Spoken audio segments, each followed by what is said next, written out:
It's your boy Dealer here, and today's story? Bro, buckle up.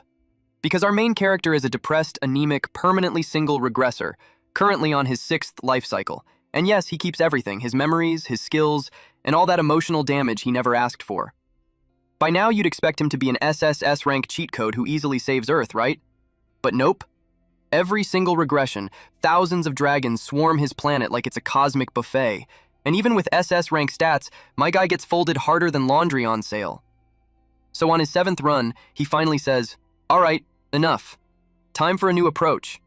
See, Earth keeps getting obliterated because of 4 tiny problems. And by tiny, I mean actual baby dragons.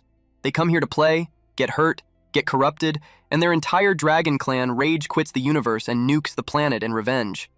So what's our boy's genius plan this time? Kidnap them. Yup. Kidnap the baby dragons, protect them, babysit them, basically become the world's most stressed out dragon nanny, all to stop the apocalypse. Will it work? Or will he get cooked for the 7th time? Stick around to find out, and if this already grabbed your attention, make sure to like and subscribe. It helps your boy Dealer keep dropping these high-quality recaps. The sauce for today's story is Kidnapped Dragons. Enjoy. Someone begged to be let out. It was a woman with green hair. She held a blue-haired, lifeless woman in her arms. She asked the man wearing black suit why he's doing that to them. The man just looked at her. She claimed that he was the reason that the blue-haired woman took her own life. She asked him if he's satisfied now. He brought up her question on why he's doing that, and he's certain they're fully aware why. The reason why they're imprisoned there, and that she took her own life, was something they brought upon themselves. She argued that he's wrong because they didn't do anything. He didn't want to hear from her anymore. He told her that everything's over. It was his 6th regression. And once again, he wasn't able to stop the end. He watched as the dragons destroyed the city. This man named Yu Jite wondered what could possibly change from listening to that woman. A dragon saw him on the roof and breathed fire into him. In his mind, he didn't regret what he did. He took out his formless sword at rank SS. He realized something after struggling through this hellish world for the 6th time, was that the failures and the experience that came with them were everything. He charged forward, he moved so fast. Bravely, he leapt over those dragons who attempted to eat him, and then one by one, he sliced them up. He kept going until he finished the dragons in different colors. And when he was done, he stepped on the ruins, and then looked back. He sighed because no matter how many he killed, there was no end to them. Planet Earth has gained the status abnormality apocalypse, and he has failed to save the Earth. But even so, the authority Grand Clock X has rewound the time of the world. He watched as the world glowed in yellow. Then he closed his eyes while thinking that it wasn't completely meaningless. The time of the world had begun again. The scene shifted into a bustling city. Something caught the attention of the public on the streets. There was a rift. It looked like a creepy door, like the ones in the movies. They wondered if they should call the police or something. A woman told her companion that they should go because she had a bad feeling about it, but the man told her to stop freaking out since it's not like they're going to die. They didn't know when it might disappear, so he wanted to take a picture with it first before the cops got there. Since he had his back turned from it, he wasn't aware that the monsters were creeping out. The woman turned pale. She accidentally dropped the smartphone. Her legs gave out, so she just sat there while the monsters came out and the rest of the crowd ran away. This happened in the 21st century, where gates opened all across the world and monsters began pouring out. It seemed like the flame of humanity would die out then and there. But after finding a new spark, humanity opened a new era called the New Genesis. Young hunters with outstanding potential from all around the world were gathered in an artificial land known as Heitling and raised there. That was the founding of World Academy City Lair. Even the regressor of this story, who has just come back for the 7th time, headed to Lair. The scene then shifts as a man whose arm turned into a blade holds a woman hostage. He told them to back off, otherwise the woman would die. The woman was crying and begging him to spare her. The police pointed a gun at this man named Joe Hoshik and instructed him to release his ability and surrender. But he won't listen to those pigs. He's screwed anyway, so he just wanted to die with her. Suddenly, Jite appeared behind the man and emphasized that they had told him to surrender. Hoshik was alarmed because he didn't sense him coming. He wondered when the bastard got behind him. He threw the woman and attacked Jite while confirming if he's a pig cop too. Jite corrected him, saying that he's not a pig cop. Instead, he's a police officer. He hit Hoshik using his shoulders, causing the man to crash on the ground. They reminded him to watch his strength. He apologized since he forgot about it for a second. Yu Jitae is a police officer from Lair Metropolitan Police Station.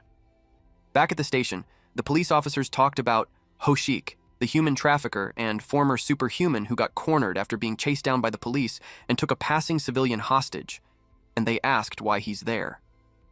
Jitae replied that he picked him up on the way. The woman at the desk checked the incident report and commended him for his great work. She could tell that he had changed, and he also looked taller and more handsome.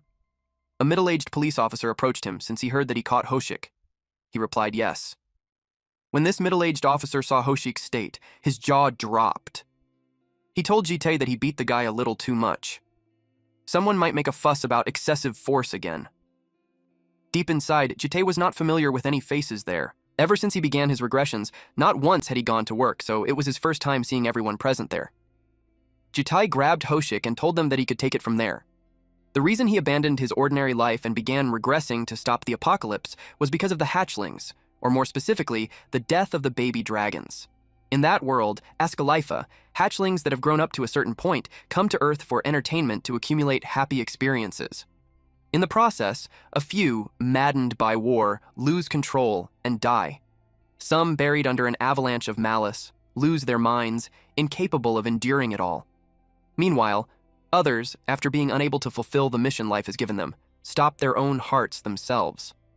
Whenever this happens, the adult dragons come to attack humanity, enraged by the death of their young. The regressor repeated his life over and over, becoming so strong that he came to be incapable of growing any stronger, yet it still wasn't to protect the entire world all on his own. That's why, in this regression, he plans to try a different method. The female police officer chased after him to ask if he had any plans after work. She asked because a good restaurant just opened nearby, but she doesn't have anyone to go with. She invited him for dinner if he doesn't have any plans, but he refused since he had somewhere to go. She asked where he's going. He replied that he's off to Europe. Meanwhile, in Florence, Italy, a green-haired young woman played with the kids. She placed a flower crown on them. They looked like they were having a good time. Until the kids left. Meanwhile, a man appeared behind her and greeted her. The woman was stunned for a while after hearing that voice. She turned to him. It was Jitae. He told her that she needs to come with him. With collapsed Babel rank S, the green-haired young woman could freely handle foreign languages and scripts. She greeted him back and asked why he looked for her. He replied that he had business with her. That led her to think that he knew who she was, and he confirmed that.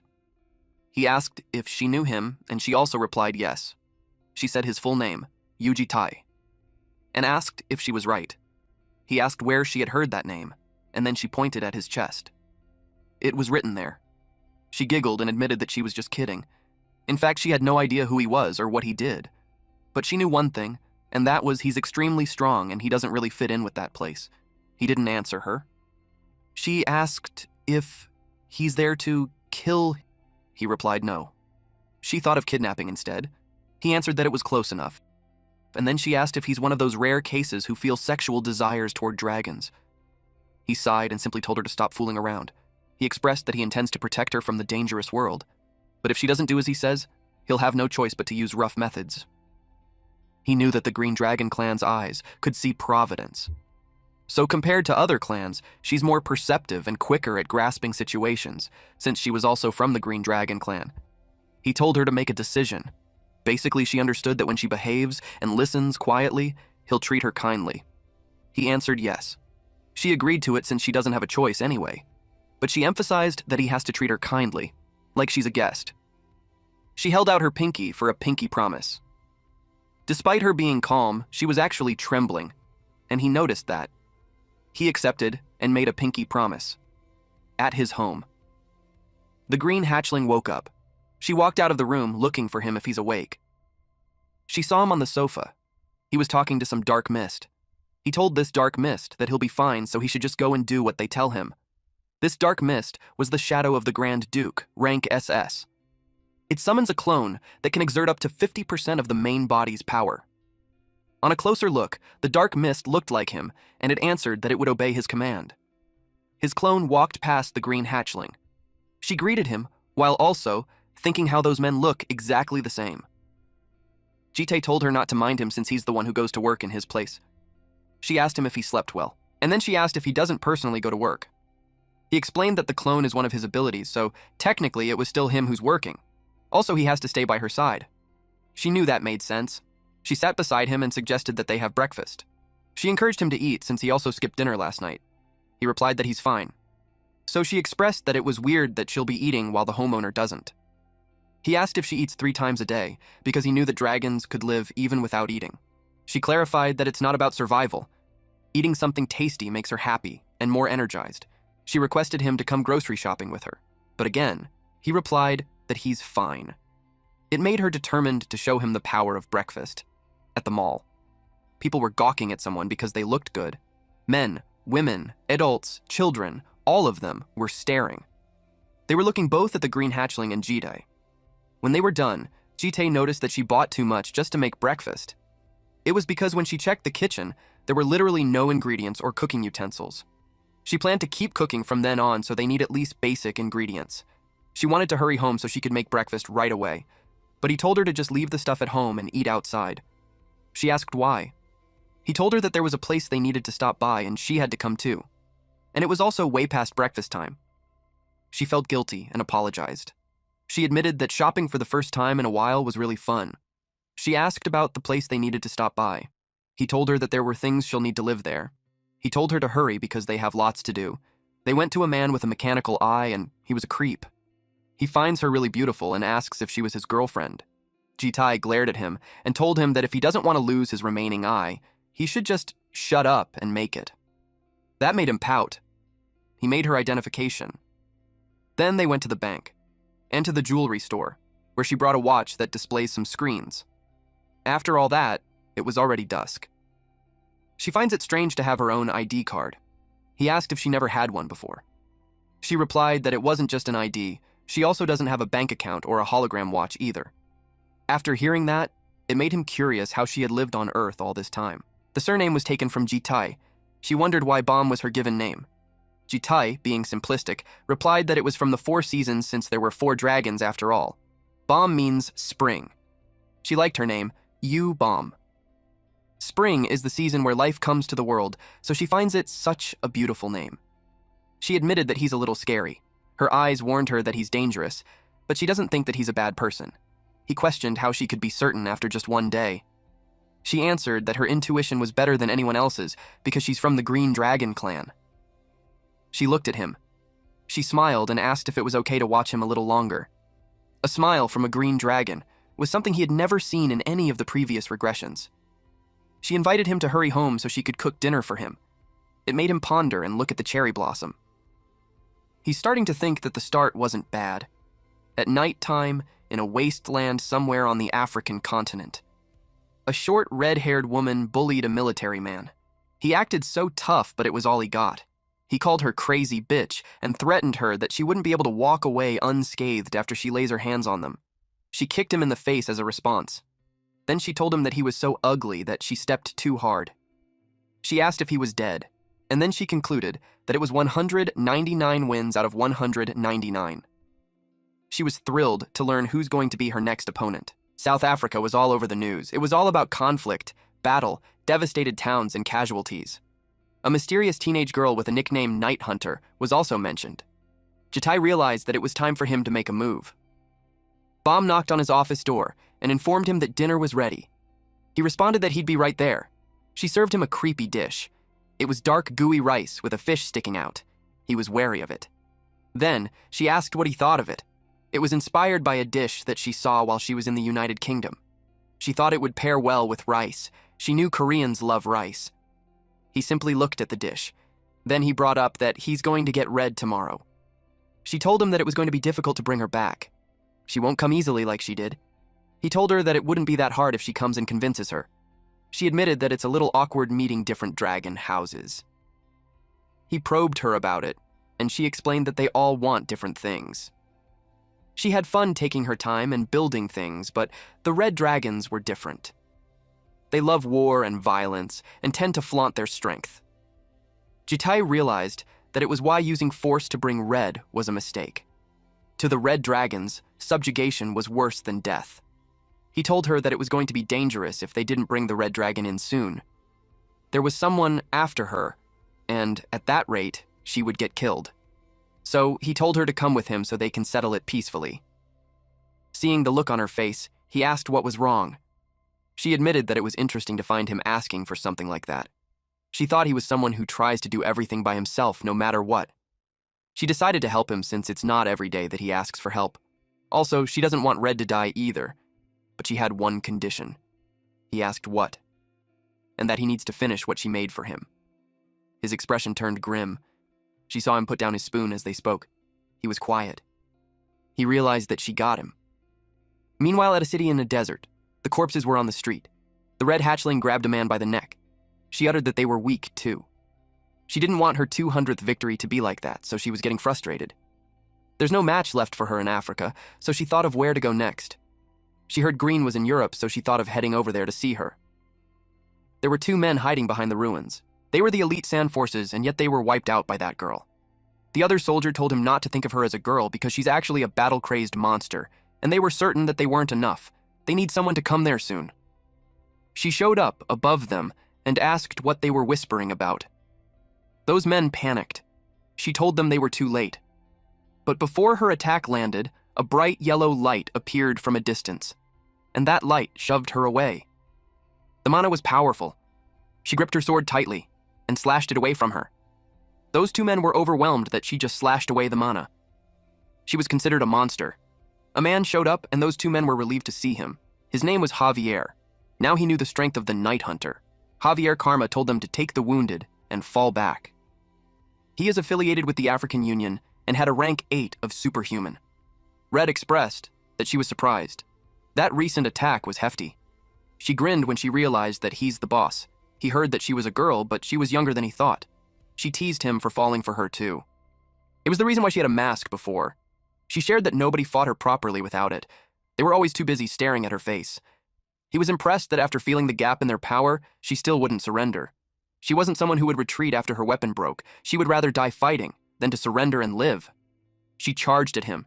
She kept hitting him until she found an opening. She called her attack Dick Punch, but she was left surprised, because he had no reaction. It led Javier to think that she had never fought anyone stronger than her. He was certain that all her fights had been easy. He finds it a shame to be wasting her talent, but he won't play along with her games anymore. He swung his sword and she barely dodged it. He called the Sword of Ra and activated it. Red knew she couldn't avoid it. She crossed her arms and braced herself. When he swung his sword, even the walls were sliced. The impact sent her flying. He noticed how she strengthened her arms in that short time and blocked his attack. He couldn't help but be impressed. He knew he had to increase his output. When the smoke cleared, she was gone.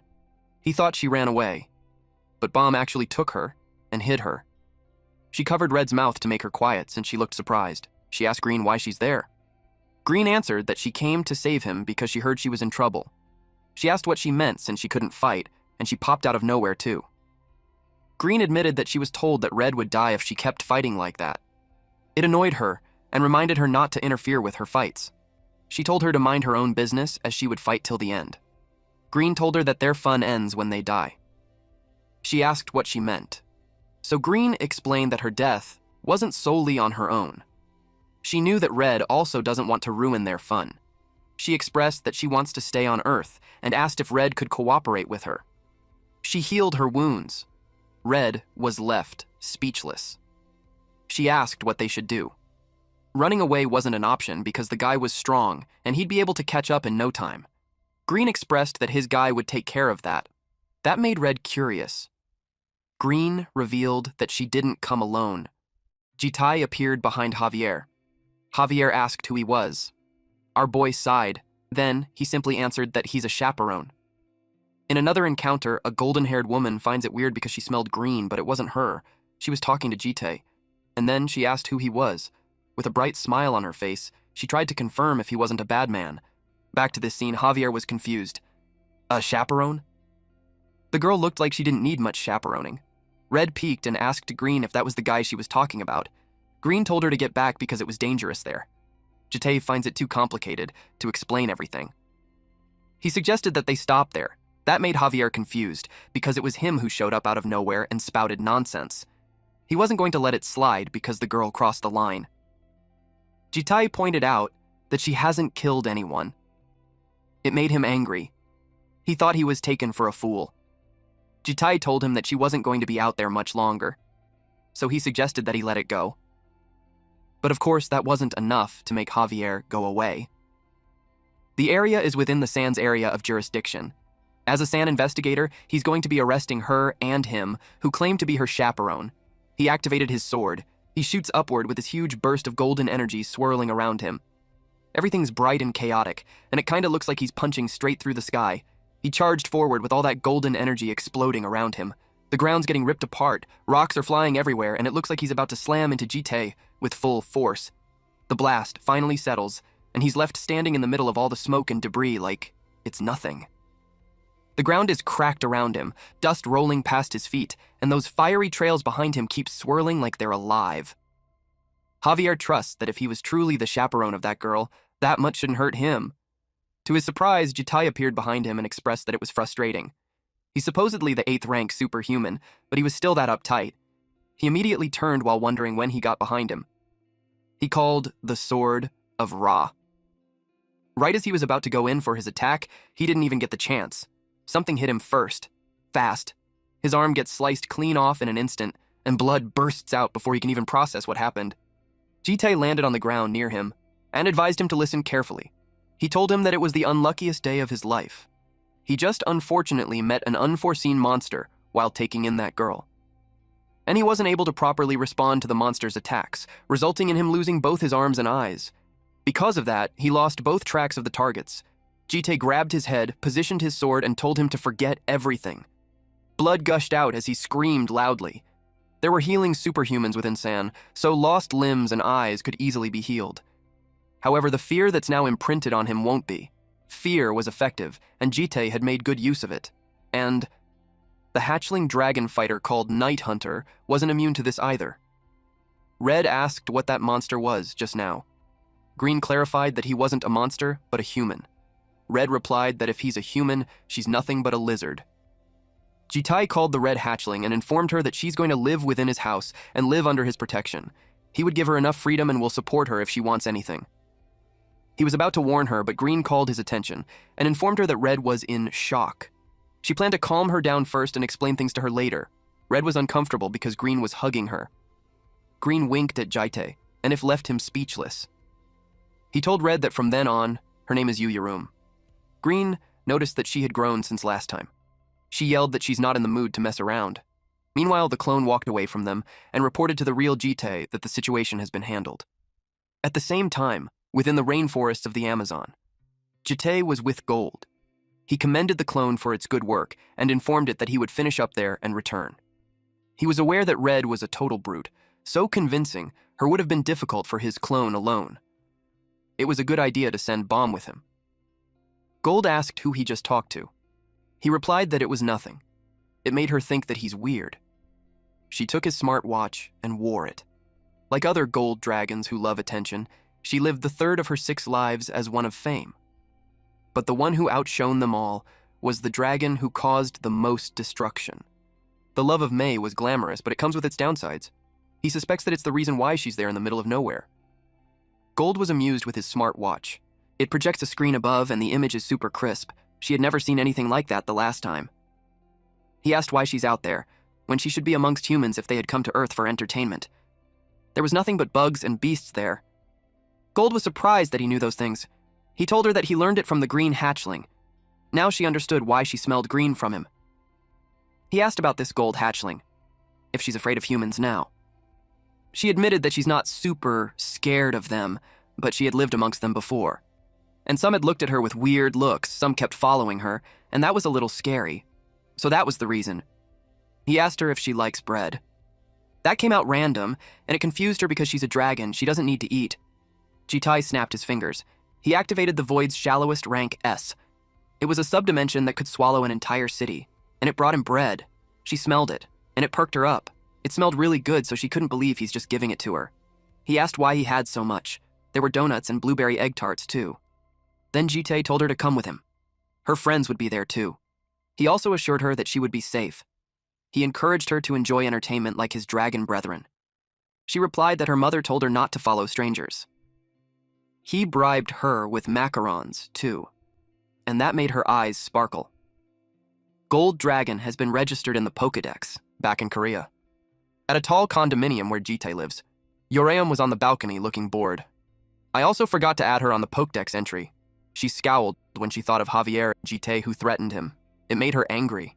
Green saw her from the living room, and she got worried. But she got distracted when she heard someone enter.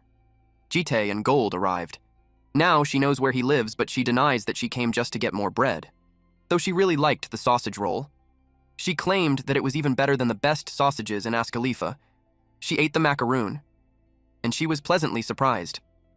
She liked how it was crunchy but soft on the inside. To her, it tasted like heaven. Meanwhile, Waifu Green welcomed him home. Gold was happy to see her. Green also greeted her. Gold rushed to hug her, and she pats her head while telling her that she had gotten prettier. Gold had missed her since it had been so long. She asked how long she had been living together with that guy. She replied that it was only a few days, and then she told her that Red was there too. She encouraged her to say hello. The Shadow greeted Jitae. He praised the Shadow for its hard work and told him to go back to work. Red went inside. Jitae saw him. She simply clicked her tongue. Gold excitedly greeted her. She was so bubbly and noisy like a duck. She asked how she had been, and then she smelled cigarettes from her and then nagged her. Red literally shuts the mouth of this little chicklet. She was getting annoyed, so she warned her to stop talking before she rips her beak out. Gold called her mean. They gathered in the living room, and Jitae asked for their ages. Green was 20, Gold was 10. Red didn't answer, so he declared that she's 16. Gold claimed that they grow faster than humans, so he doesn't need to treat them like kids. Then she noticed how he called her Yoreum, so she inquired if that was a fake name. Green explained that it was the name that he gave her, and she shared that she was named Bomb. She got confused since they didn't even have their coming-of-age ceremonies yet, and they already have names. And names were supposed to be special, so she doesn't agree that it was that simple. Gold could tell that her name would be Gayul. Jitae told her that from then on, her name would be Yu Gayul. That means fall. He pointed at her necklace and announced that it would be Gayul. They were surprised that he knew it was Blue's egg. He was aware that it was a polymorph and she'll be born soon. Gold commented that he knew a lot for a human. It made her curious how he knew so much. He dismissed the question by telling them that there was no need for them to know. He emphasized one rule. They could enjoy their entertainment there, but they shouldn't leave the fence. Gold asked what he meant. He replied that they shouldn't hide themselves from him, meaning their entertainment would be under his control and within his supervision. Red, leaning on her hand, looking annoyed and tired of whatever was just said. She throws out a sarcastic comment, not even trying to hide how irritated she is. They all looked at her. Green quickly got up on her feet, looking ready to head out the moment she heard they could have fun nearby. She invited them to go out for a bit. They would be living there, so they need identities and supplies. Gold got excited at the idea, while Red thinks it was a joke, since she doesn't even have money. Jitae gave his wallet to Green, and told them not to worry about money, and just have fun. Green thanked him and asked how much they could spend. He replied that they spend as much as they want, and they set off. A long list of withdrawals pops up on the screen. Small ones at first, then bigger and bigger amounts. It keeps going until it finally ends with a warning saying the card's credit limit has been maxed out. Jitae was left speechless. The girls seemed pleased with their purchases. Gold bought clothes while Red got a sword. Green gave back his wallet. She apologized for spending too much. She wanted to buy clothes for him too, but she couldn't because of the credit limit. He replied that it was fine. Gold told him to look. She showed off her new outfit, smiling brightly, and obviously hoping to be told she looks pretty. She was excited and proud of her makeover, buying a bunch of things just because they looked cute. She even showed off her new smartwatch and the same one he has. He told her that it looks good on her. It made her so happy. She thanked him and told him that he's the best. Meanwhile, Red looked jealous. Red steps forward and mentions she bought the same thing too, trying to sound casual even though she's clearly a bit stiff about it. Gold is still excited in the background, ready to try on even more outfits. She also showed him the sword she bought since hers was destroyed. He asked if she liked it. It was a pretty decent choice. She was glad to hear that she didn't buy any garbage. Gold happily runs after Red, waving a shopping bag and telling her she bought clothes for her too. Red panics and bolts away, yelling that she doesn't need any of it. It's pure chaos. Bom expressed that Yoram wasn't good at expressing her feelings, but she was grateful. Jitai was relieved to hear that. He noticed that she was empty-handed, so he asked if she hadn't bought anything. She replied that she purchased something too, and it was on the table. It was a potted plant. She explained that it felt nice to tend to a plant, but he doesn't get her. She told him that it would grow and have flowers, and that would be a memory to hold forever. Then she remembered that she had something to ask about. Their entertainment wasn't just about eating or drinking, so she asked if there was a way to get the full experience under his supervision. He replied that there was. He asked if they wanted to go to school and showed him the Lair Academy City entrance application. Yoryum and Gayul popped their heads around the corner at the same time, both caught off guard by the sudden mention of school. The next day, we saw the hatchlings were back home. Yoram looked tired since the interview took so long. Bom wondered if Jitai wasn't around. Gayul expressed that she thought of something terrible. She was scared that those two would make it while she failed. She didn't want to be the only one not going to Lair.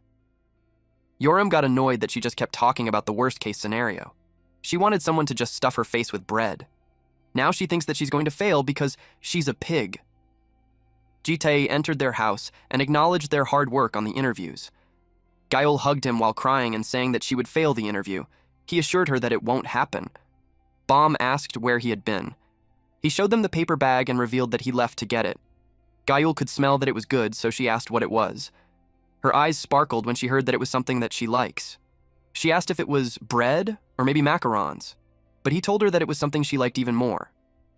Back when she was a celebrity, she appeared on a show called Tonight Dinner Show. She was a popular pop star named Baby Yellow. The host asked her if she knew about the show. She replied yes. It was a show where she could talk while eating tasty food. The chefs would cook up her favorite dishes on the spot. She was asked what she enjoys eating the most. Rumor has it that she survives only on the morning dew. She laughed and told them that she's still human, so that wasn't possible. So she started thinking of what she liked, and that was Korean fried chicken. Side note. I'm ordering this tonight, fuck it. Anyway, at the moment she drooled when it was served to her. The smell was insane, so she bet it would be really tasty. Yoram was confused that she said it was her favorite, and yet she never had it before. Gayul claimed that it's going to be her favorite from then on. She told her that it was just chicken that has been fried, nothing special, though she admits that it smelled good. Meanwhile, Jitai received a call, so he stepped away. Bom noticed him leaving, so she asked if he's not going to eat with them. He replied that they could go ahead and dig in. She told him to eat with them, but he had left the room. Then he answered the call.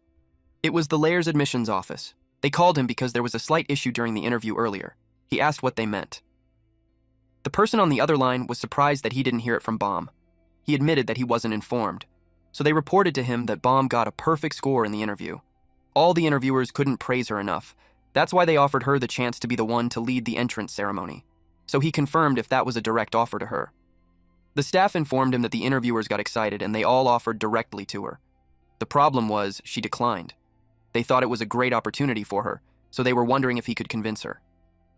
He told the staff that he won't do that because if that's what she wants, it would be the same for him too. The staff was about to say more, but he already ended the conversation. Yoram went to the balcony where he was, and she asked if it was about green. He reminded her to call her Bom. She complained about the cringy name. She was annoyed that they're playing house at their age. He asked what she's trying to say. She thought about it. Then she asked why he wanted to send them to Lair. He simply replied that it was to give them what they want. She argued that what she wanted was a good fight. She asked if there were strong people there. He replied that there must be, since the best around the world were there. She complained that they were all still kids, and he pointed out that she's still a kid too. That irritated Red. She threw her cigarette and expressed that she wants to fight him. She already knew he's strong, but she wanted to know how strong. She challenged him to show her what he's capable of if he wanted to keep her under him. He looked at her and refused. He told her to just head inside and eat. It annoyed her, so she called him boring. But he didn't care. It triggered her even more, so she showed her middle finger and cursed at him.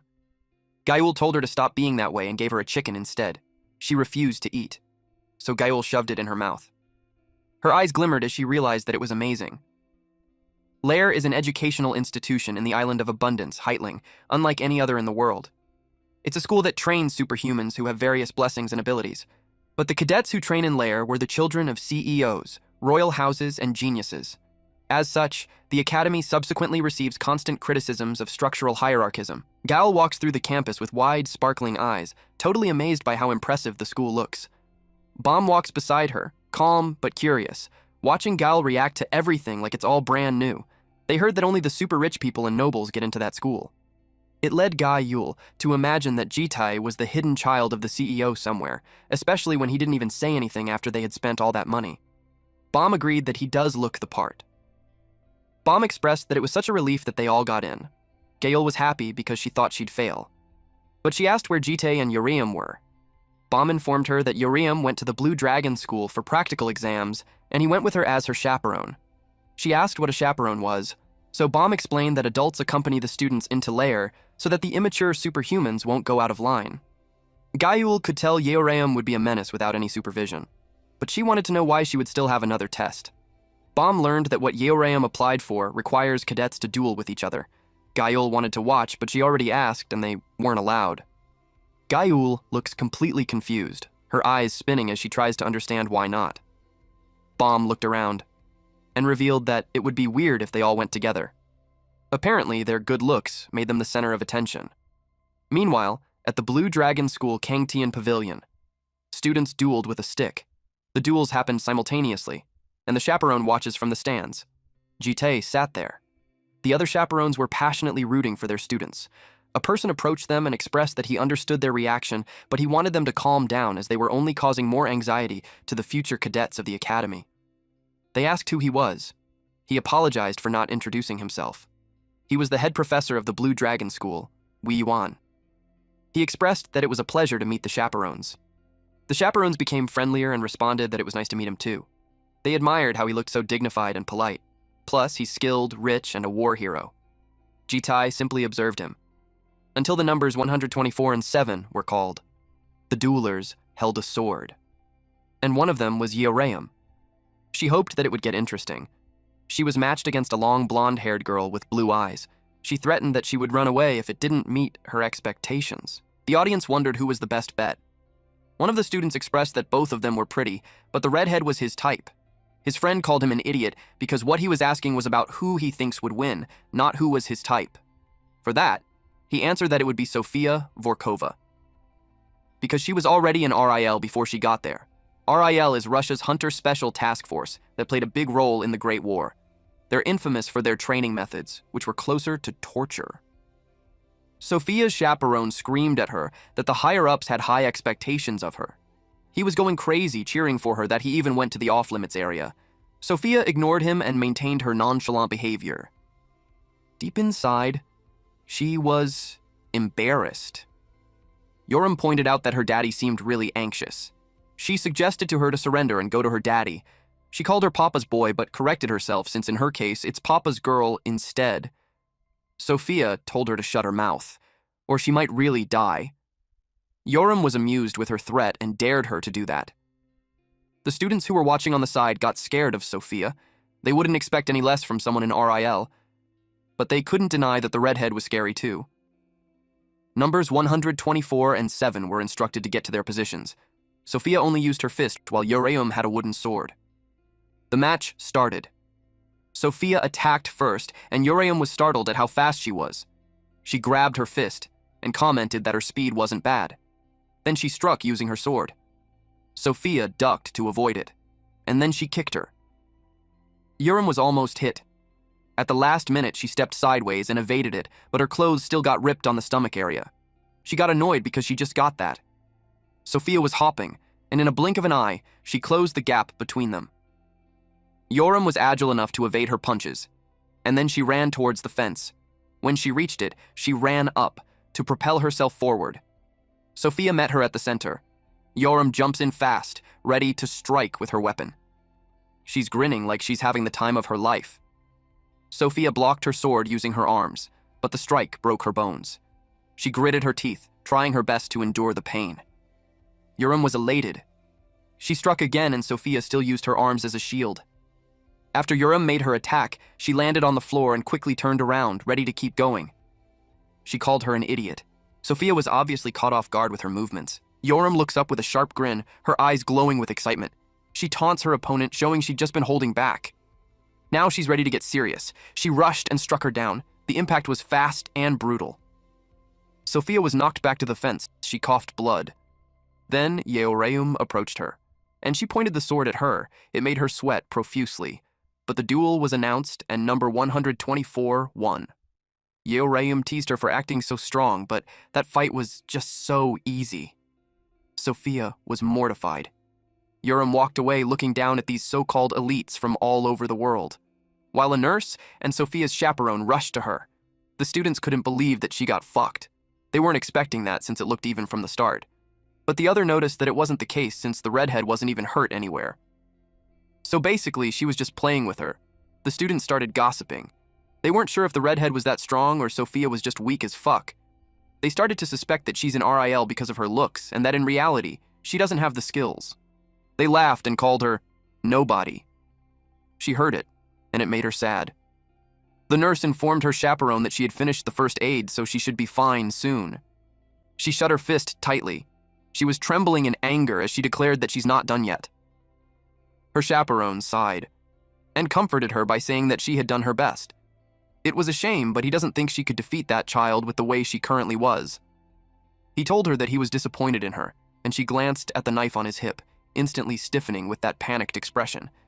Then he added that, in a way, it was lucky they ran into that opponent now. He told her that loss makes a person stronger. He was still talking, but the nurse cut him off to say that his daughter had left. He was confused, and when he turned around, Sophia was walking away with the knife in her hand. She claimed that she never surrendered and was just pushed back a bit. Some mana was imbued on the knife while she claims that she's fine.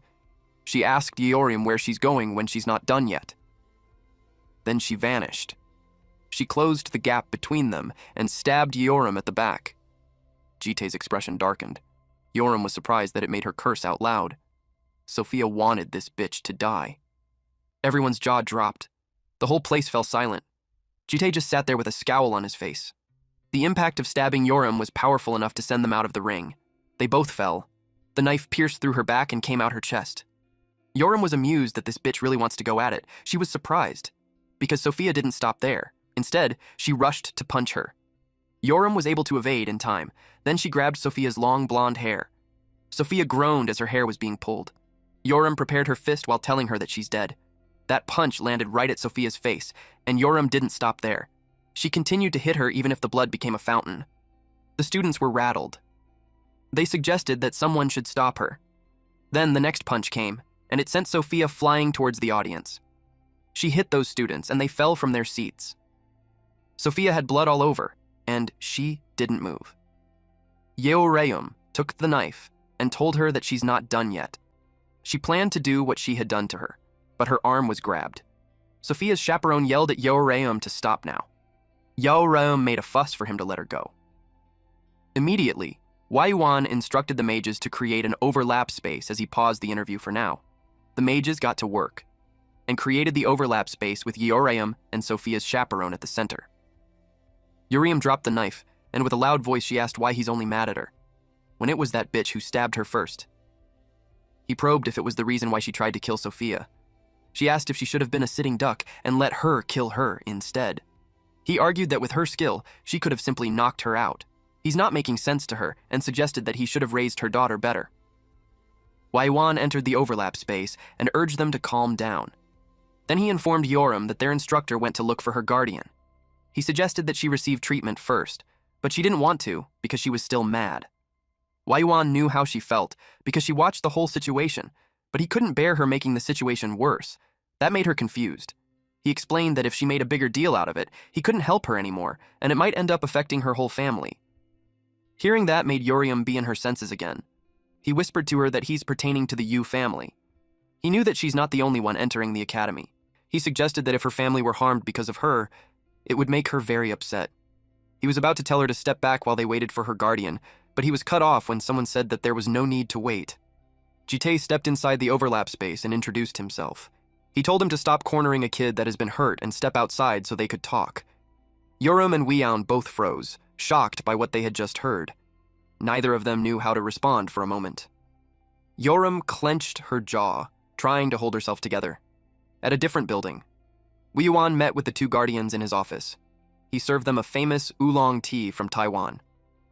Because people say that tea could calm the mind. Given that Jitai just walked through the overlap space, he could tell he was a high-level ranker. He had never heard of him or his household, so he made a mental note to look into him. He sat down and admitted that he doesn't know where to begin. He apologized that it happened, but it was a relief that neither of them was too badly hurt. He informed them that Uraeum has been discharged. Sophia lay in the hospital bed, covered in bandages and looking miserable. She stared up at the ceiling, clearly frustrated with how things turned out.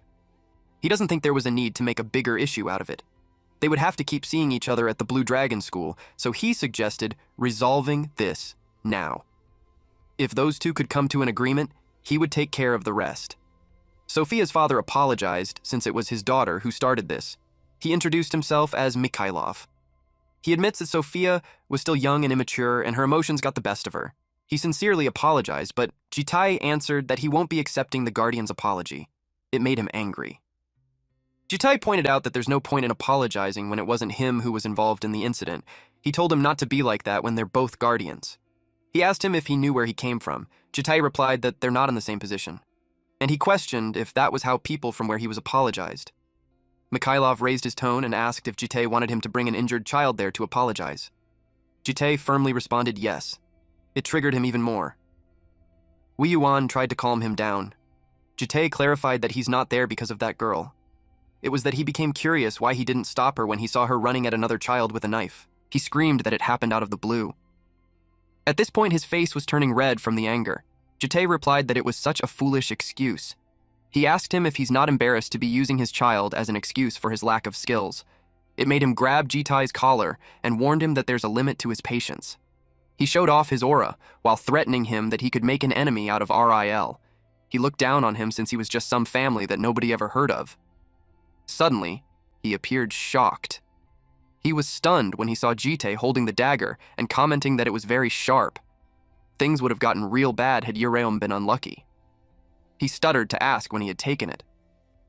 Jitai pointed out that his sheath was too loose. That was why he didn't even notice when a kid took it. Mikhailov couldn't fathom that Jitai had taken it when he had his chi sense at its highest.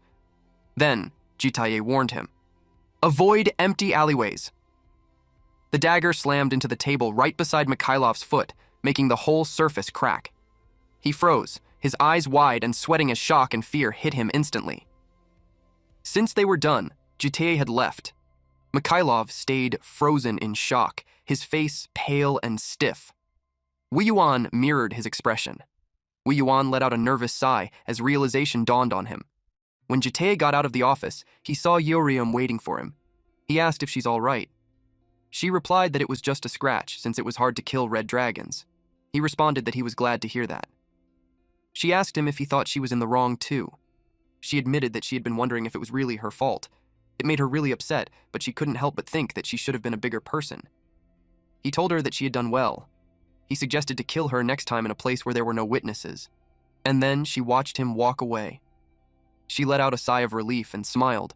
She caught up with him and told him not to regret saying that later because she was the one who told her to do it. He simply replied, "Okay." Jitai told her to pack her things the moment she returns home. She asked why and if they're going somewhere. He told her that she would be moving into Lair. She realized that he was talking about the dorms. She could already imagine that little chicklet being happy and chirping. Out of the blue, someone called Jitai. It was Wei Yuan. He asked for a moment to talk. He thought that the discussion came to an end. Wei Yuan responded that there was something else he'd like to tell him about, and he wants Uraeum to listen as well. Uraeum prefers not to hear any more nagging. He clarified that it won't be nagging. Instead, he's offering her a great opportunity. He asked if she wanted to be the freshman representative for the Blue Dragon School. Basically, she would be the face of the school, and she would be awarded a scholarship and artifacts, and she would appear in the media. Jitai commented that it was such a sudden offer. He asked if he's certain that he could offer that by himself. He replied that he doesn't need to worry about that, because he happens to be friends with Vice Principal Ma Namjoon. When Jitai heard that, his face turned grim. He told him to consider the offer as they won't find an opportunity like that anywhere else. He knew it was natural that they would be friends. After all, both of them were demonic humans. Demonic humans, contrary to superhumans who take on blessings, they instead take on void. They mainly crave blind rage and killing intent towards humans, along with lust and the like. Because of these demonic humans, the world had once faced a great danger. On Jiat's first and second regression, he lost something precious to the demonic humans. That is why he had imagined himself killing Wei Yuan countless times when he first appeared to him. But he continuously endured, because Wei Yuan has to die, bearing much more on his shoulders. He replied that he understood what he was saying, but he brought up that the more important factor is what the person in question thinks. He was simply her guardian. Wei Yuan agreed that he was right. It ultimately depends on Yeoreum's decision. He placed a hand on her shoulder and assured her that the Blue Dragon School would go through many changes from then on. He likes her to represent their school, especially at the end-of-year event. He asked for her help to draw the future together. She flatly replied that she doesn't want to. He was dumbfounded, so he had to clarify if he heard wrong. She told him that he heard right. Then she invited Jitae home, since he mentioned that she still has to pack her bags. Wei Yuan was left confused on why she came for an interview. She replied that she was just laying on her bed. He asked, "And?" Then she continued to say that she got bored and wanted fights. Wei Yuan gave her a tight, strained smile, completely thrown off by her answer. He noticed something at the window. He suggested that she take a look down there. There were people with cameras. She asked if those were reporters. He clarified that they were reporters who came to hear opinions regarding the incident, and they were waiting out there so they could ask for his take on the matter, which means that her life in the lair depends on what he was about to say to them. But she didn't care, so she just told him goodbye. It made him laugh. He watched them leave, and with an angry expression, he murmured that he hoped that she doesn't regret her decision. The reporters saw her come out, so they flocked to her. They asked her questions. The microphones were shoved to her face and the cameras kept flashing. She was taken aback with those people. One reporter informed her that her interview scene was going viral on the Korean internet communities. She asked if she intentionally went rampant in the interview to gather attention to revive her family. The questions kept coming. It was making her so annoyed. Jitae stepped in and told them to stop burdening an injured child. She stopped him and told him that if they want it, she'll give it to them. She took a recorder from the reporter's hand to answer the question on what she would be doing. Yeoreum lifted the device with a playful, confident grin. She looked excited, like she was about to cause some trouble on purpose. And then she announced, "Sex!" It was a bright, sunny day at the dorm within the lair. Gail was happy and impressed. Their dorm was huge. She ran around to the second floor. She wanted the best room, but Yeoreum claims the biggest room. She couldn't believe that they would be staying there. She opened the door, and her eyes sparkled when she saw how good the room was. The bed was spacious, and the TV was the latest model, and there's plenty of sun coming in too. She claimed this room. Yeoreum appeared on the balcony and stated that it was perfect for smoking, so she wanted it. She argued that she couldn't do that because she wanted it first, and earlier, she said that she wanted the biggest room, which was the other room. Yeoreum lets her yap. Eventually, Gaeul caves in and lets her have the room. She called her a good girl. Meanwhile, Bomb was spraying the blue egg with water. She greeted this baby. Then, Jitae appeared and asked why she's spraying water on it. She replied that it was because blue dragons love water. When it was time for hatching, the dragon egg's polymorph was automatically removed so it could no longer be a necklace. Bomb brought up that the entire lair had been talking only about Yeoreum lately. He suspected that her interview a few days ago must have become an issue. He watched it through his smartwatch, and when Yeoreum said sex, Bomb told the blue dragon that she shouldn't hear that. Yeoreum asked what was so bad about sex to make such a commotion. Gaeul asked what sex means. Yeoreum had this playful smile when she asked her if she wanted to know. She replied yes and asked her if she knew. She replied yes and commented that it was time for their little chick to learn about the birds and the bees. Gaeul had a second thought of hearing about that. She reasoned that her mother said that there was no need to know too much. Yeoreum teased her even more by looking like a maniac and calling her babe and telling her that she doesn't have the right to refuse. She cornered her to tell her more about sex. Gaeul covered her ears with her hands and yelled that she doesn't want to hear it. Her hands were grabbed and she gave up. She sought Jitae's help. But our boy decided not to meddle with their business, and right at that moment, Bomb placed headphones onto the egg, just so it wouldn't hear anything about the conversation. The next morning, Yeoreum was still sleeping peacefully. Someone dashed through the staircase.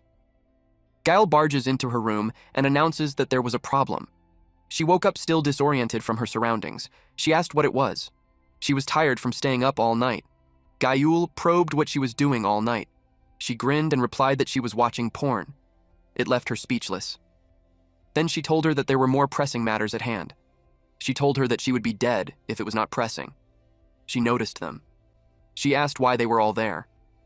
Bom saw her and informed her that Gyul was about to hatch. A crack has formed. They all waited and observed the birth of a life. The last time Jitai saw this, it was not so beautiful. A child was extended to him. The mother was begging them to save her child, but it was too late. It died as soon as it was born in the world on the brink of destruction. The environment wasn't too good, and the hospital was blown up. Jitai was left staring at the dead child. It wasn't a pleasant memory for him, and he thought that he never had to recall those memories. But watching the egg reminded him of it. Yoram blinked and softly muttered, "Oh." A dragon claw came out of the shell, followed by the wings, and then her head was out.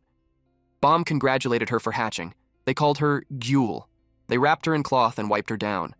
Jitai noticed that Bom seemed to be used to it, so he asked where she had learned it. She replied that their mother used to do it for them, though normally they would be licked. She asked if he wanted to hold her, but he replied that he didn't want to. Gyul expressed that she wants to hold her. Bom gave her to Gyul while telling her to be careful since the skin was still fragile. Gyul cuddled with her and expressed that it was so healing. And then she looked at Yeoreum. She knew she wanted to hug her too. Yeoreum pretended that it wasn't true. Gyul shoved the blue dragon to her so she could give it a try. Yeoreum panicked. She asked her if she was out of her mind. Bom reminded Gyul to be gentle. Gyul yawned and Yoram was left staring at her cuteness. Gyul had this smirk on her face now that Yeoreum understood what she meant earlier. Then Yeoreum suggested that Jitai try it too. Gyul seconded that Gyul would be sad otherwise. Yeoreum teased him for playing nonchalant. She threatened to throw her at him so it would be all up to him, and if she got hurt, it would be his fault. Gyul was concerned that she would actually do that. With a devilish grin on her face, Yoram announced that she only had one goal in her mind ever since she moved into that house, and that was to see that guy panic. Gyul sweat buckets when she saw her about to throw the baby dragon. But before she could throw her, Jite already took her out of her hands. Gyul was relieved. While Yoram pouted and whined that he's no fun, Gyul pointed out that it was her who was abnormal. Bom suggested that he pats her since the baby dragon was already in his arms. He glanced at her and slowly moved his hand.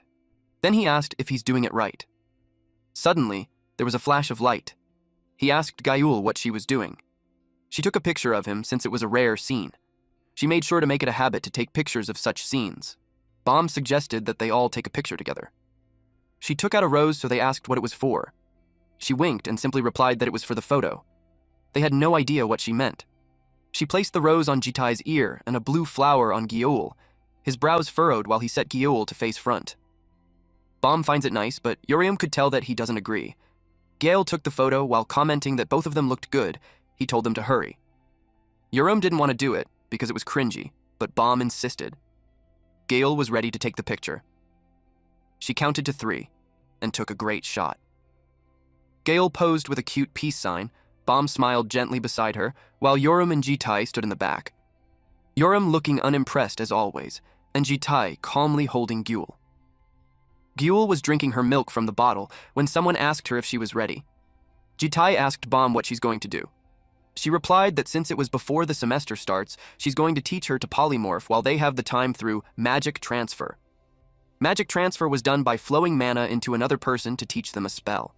Usually the person being taught does not pay any price, but it eats away at the lifespan of the person teaching. Jitai asked if she's certain. She answered that Gyal couldn't go outside looking like that after all. In the place where Bom, Yeoreum, and Gyal learned polymorph, Gyal didn't learn anything at all. They grow fast, so she wants her to experience all kinds of fun things before she gets bigger. He told her to let him know if she needed help. She thought he didn't know anything about magic. She admitted that she had a favor to ask. She wants him to stay by her side while she transfers magic to her. He agreed to it. She told her that he was too far and there was no point. She urged him to come closer, but he didn't think it was necessary. She reasoned that it is because she might get tired and drop Gyul, and head to be right there to catch her. She continued to say that if she drops her and she hits her hard on the table, she might die from guilt. Jite sighed and agreed. He sat beside her. He was so close that their arms were touching. She blushed and murmured that it was hard. He asked what she meant, and she got flustered and made up an excuse that the couch was hard. She cleared her throat. And then she began. A few days later, it was finally over. Bomb was drained. Jitai told her that she had done well. She told him that he did great too. Gyul pats her head with her tiny baby dragon claws. She staggered to walk to her room while informing them that she'd be resting there. He told Jaitae not to forget about feeding Yeul and make her burp. And if something happens, they could wake her up. She was surprised when her feet were lifted from the ground. Jaitae carried her. He offered to take her to her room, and that made her blush. She admits that it was embarrassing that he's holding her like that. Jaitae commented that it looked like she still had energy left to make jokes. She hoped that she wasn't too heavy for him, and he responded that she was actually light. She didn't expect that he could say something sweet like that. She slept. And Jaitae left her room. He closed the door behind him. And suddenly he felt something. He suspected what it was. There was a blue glow coming from the living room, and a blue-haired girl showed up. She completed the process. She looked small. Jaitae looked overwhelmed. He greeted her. Meanwhile, at the Lair District Police Station, the shadow clone of him crossed the street with the middle-aged police officer and the female police officer. They were talking about how the ones the entire superhuman investigation team couldn't catch, even after busting their asses for months. Jaitae caught them all by himself in just a few days. And they saw that the chief was about to die of happiness. The middle-aged police officer asked Wuri and Jaitae if they wanted to eat anything. It was on him. Wuri knew that the team leader would be paying using the company card. He laughed and clarified that he was talking about the second round, but their fun was gone when Jaitae told them that he had business to attend, so he would be leaving early. The team leader asked why he was leaving early again. He did that the last time too. Wuri told him that he had been going straight home after work recently and that it was suspicious. They asked if he has a girlfriend. He replied that it's not like that. And then he left. The team leader yelled at him to just tell them if he doesn't like them, and he promised to treat him better.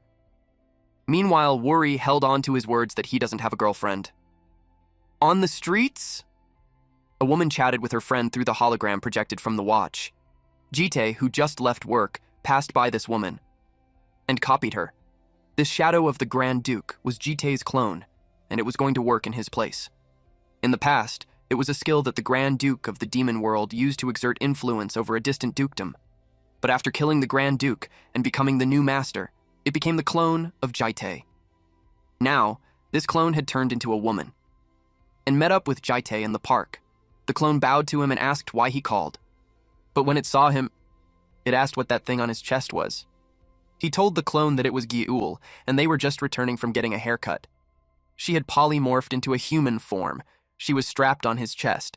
The old couple noticed them and was amused that the baby was sitting so quietly in her father's arms.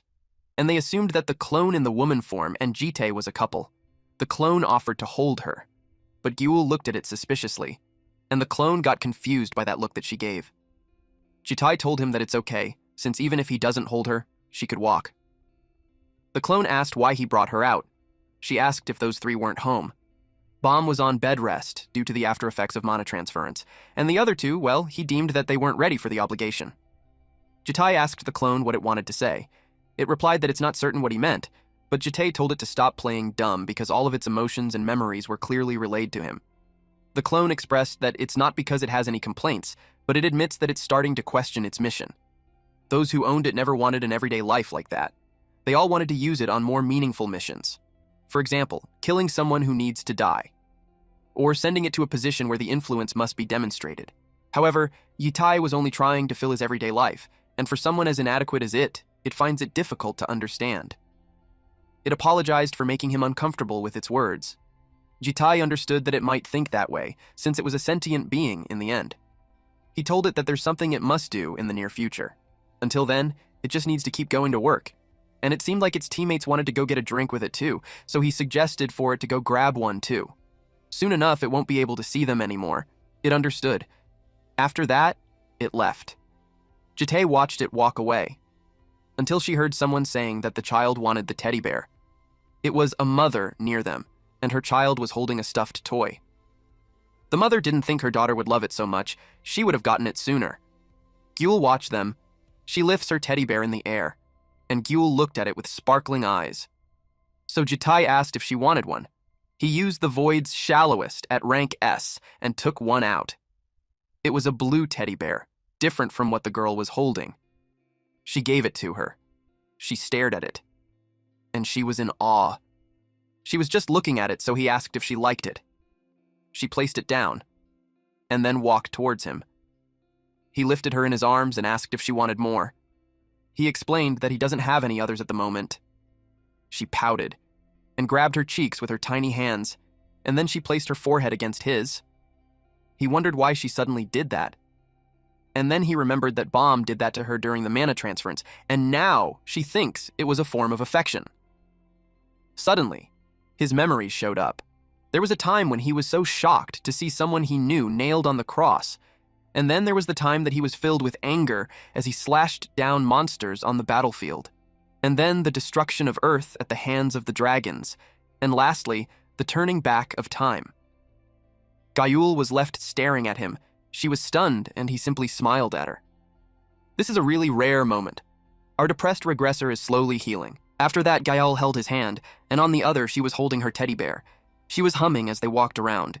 Jitai sensed the air, and uttered that someone was already on her way. A second later, Gyul waved at them. He asked her where she had been. She hugged Gyul tightly while he held the teddy bear. Gyul replied that she went to the shopping district for a bit. She was surprised when she placed her forehead on hers. She understood that Gyul was happy because she'd gotten a gift from Mr. Jitai asked if she could read her mind. She explained that the dragons could relay their feelings and thoughts to each other once they touch skin to skin. Touching foreheads work best. To put it simply, it's like a skinship when they want to express their feelings. He didn't know that. Gyul teased him, saying that she never expected that there was something he didn't know. He noticed something, so he asked what was behind her. She realized that he was asking about the case. She took out the guitar from it. She bought it so she could express her soul without having to touch skin to skin. She asked if she looked like a musician now. She strummed the guitar wildly while expressing that she's going to do her best. Jitai had a grim expression. He was reminded of the time that she was in despair. She drank, got injections, bled, and broke her guitar. He felt bad for her, and she looked at him with an empty gaze. He swallowed nervously. Gyul expressed that her fingers hurt. He told her not to try too hard. She asked why she wouldn't. He explained that he just doesn't think she should overextend herself. She responded that she wanted to give her all. He changed the topic and asked if Bomb was awake.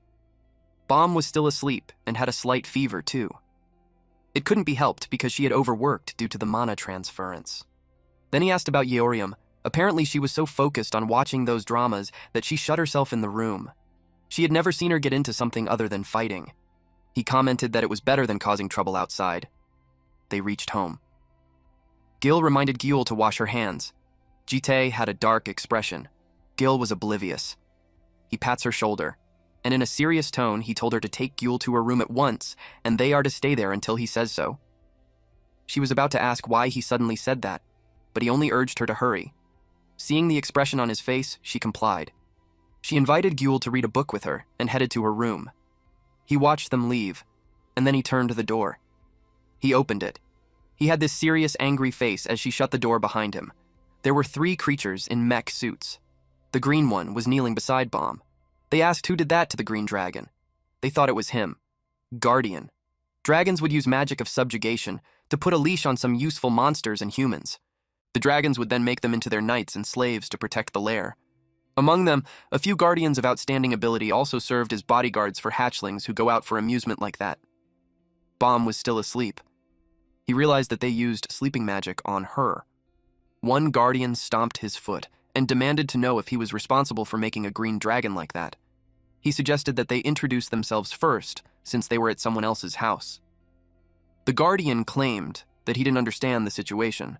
They claimed that the right to ask questions belonged to the strong, which means that only the guardian was allowed to ask questions. They used dark clarity. It was a pretty high-level protection barrier magic. They told him that it was his last chance. They asked him again what he had done to Green. He revealed that the blue dragon had been born, and wanting to teach her how to polymorph, Green overworked herself and ended up on bed rest. The guardian asked who he was then. He simply replied that he was their guardian. They find it ridiculous, so they asked if they had any clue on who he was claiming to protect. He does, and that led him to a certain question. He asked how they got there so fast. As far as he knew, all of them had scattered in a distant dimension. They were caught off guard that he knew that. Since he knew too much for a human, they drew out their swords. They were the guardians of the children and keepers of the history of causality.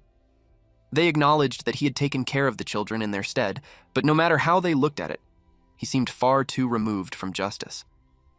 They were certain that he would cause trouble in the future if they spared him. He suggested talking things through, but they attacked, and told him that it would be painless. The guardian charged. Jite took out his sword and blocked it. The guard couldn't believe that he blocked his sword of stallion that easily. Jite was using the formless sword, rank SS. He cuts off the guardian's arm. The guardian told the other guardian that it was shameful of him to be knocked out in just one strike. The others vowed to kill that human, so they told him to stay put and watch. He told them to wait, because the human was much stronger than they expected. And there, it happened. All those guardians were slashed, and the barrier was also gone. Jitai stood in front of the last conscious guardian. That guardian could tell earlier that something was amiss.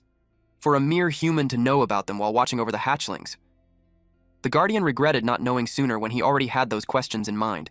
He realized that the man was a transcendent being that cannot be meddled with. Jitai stared at him, and then sighed. He released his sword and emphasized that it was why he suggested that they talk. The guardian asked if the entire world was under his rule. Jitai wanted to know how they all survived when there should be a problem in the dimension. They revealed that it was because of the twist dimension. He shared that their lord opened a dimension connecting the nest to that world. But for some unknown reason, the dimension became twisted, and they were flung out of the dimensional boundary. He wanted to know more about that twisted dimension, but the Guardian doesn't know much about it. But their lord once said that there was this thing called horizon of providence. The other dimensions start to twist around that. Jite finds it strange. In the previous runs, there weren't any explanations like that about the twist dimension, and the horizon of providence was a concept that he had never heard of. And now that he thinks about it, the run was quite different from the previous ones. To begin with, it was the first time a green dragon's guardians have come to find him.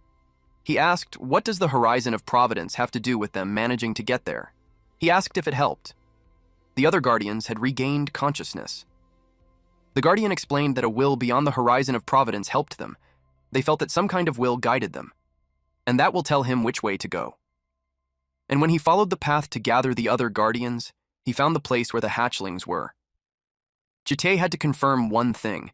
He grabbed its helmet and told it to look into his eyes. Then he activated the scales of balance I rank SS.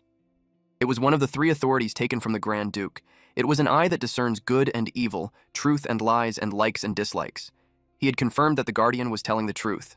He dealt with everything that could pose a threat to the world, just in case a problem like that arose. In the meantime, he inspected and double-checked the dimensions countless times, so it made him worry that something unknown was appearing again.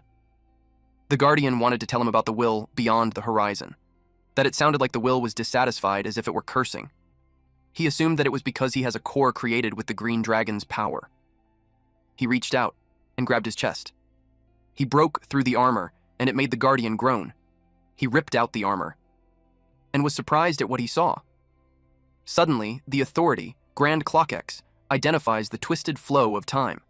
It searched for elements exhibiting hostility towards Jitai, and it expressed intense rejection toward the elements that have deviated from the world's timeline.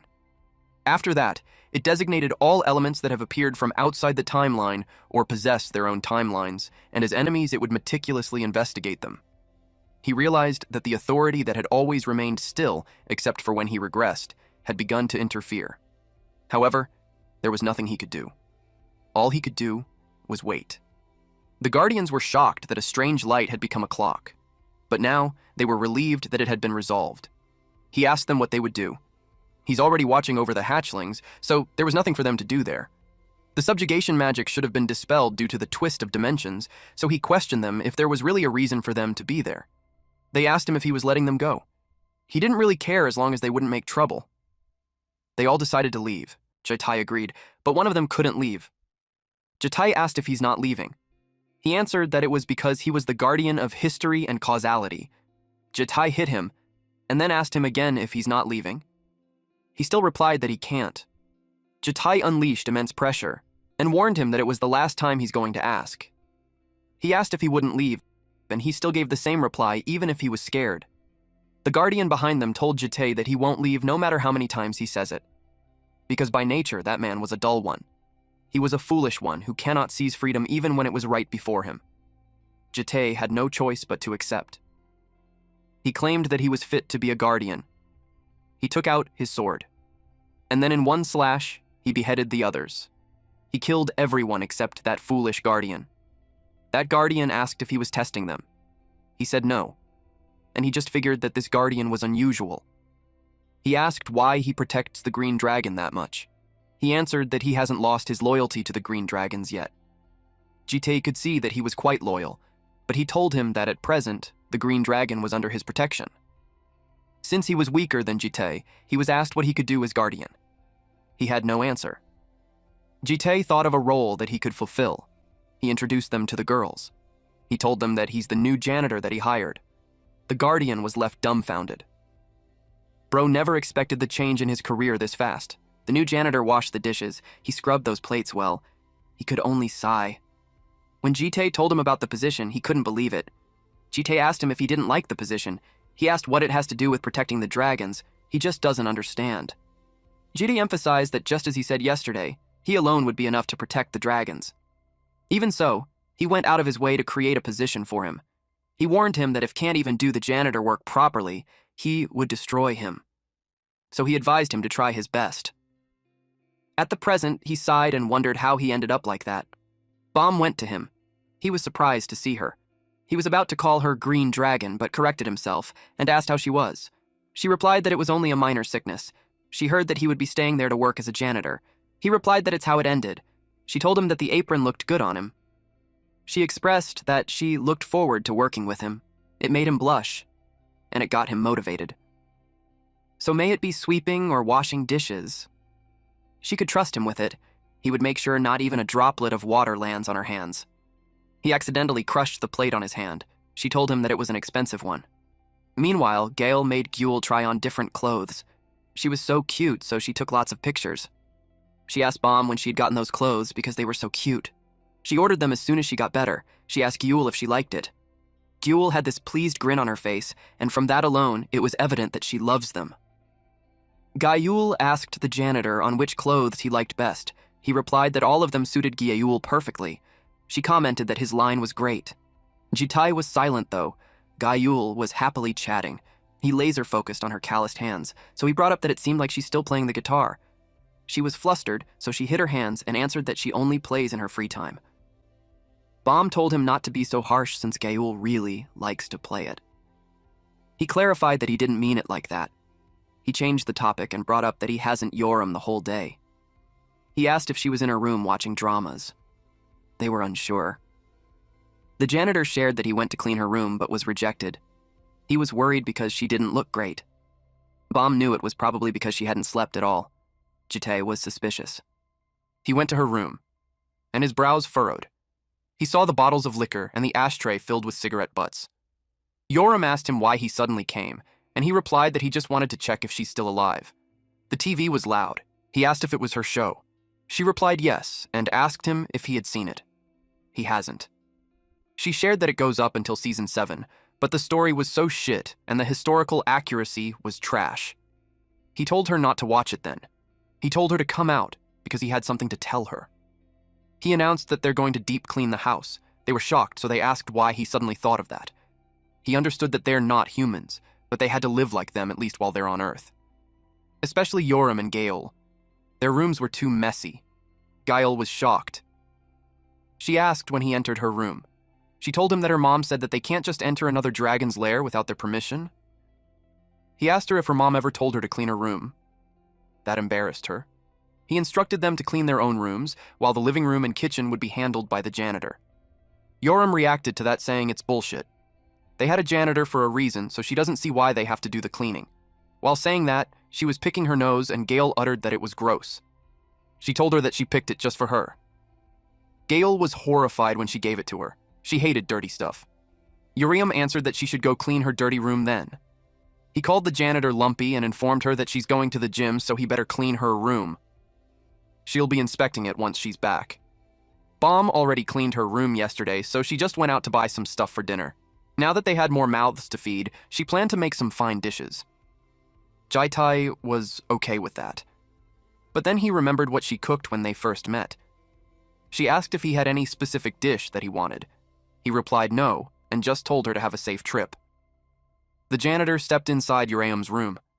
He doesn't even have a nose, but he could smell the stench. He compared it to the demon world, but realized it was far worse.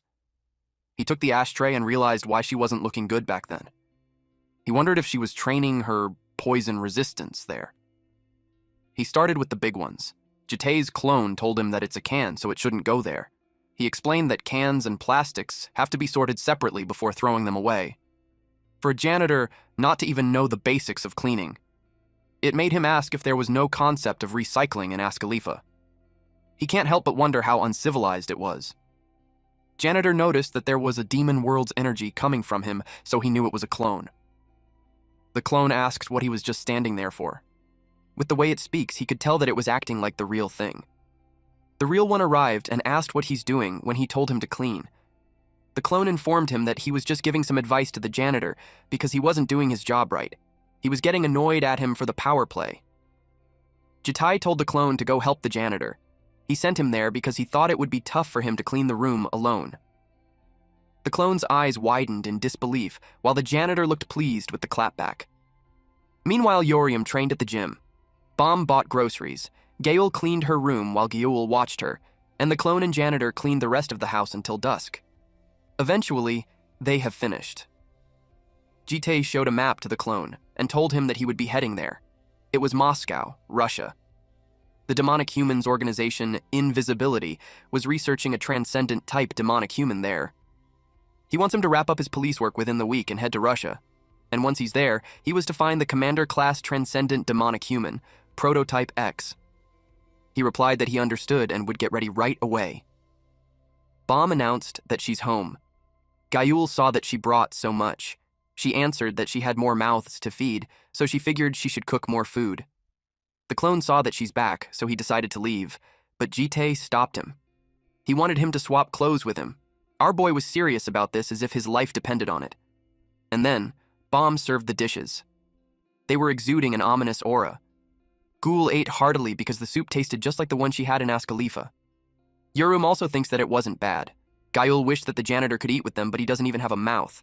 The clone sat there feeling nervous. He realized that he must have been called there because of that. The real Jitai had left the house, at a closed industrial complex near the lair. Corpses were scattered. A man near them breathes heavily.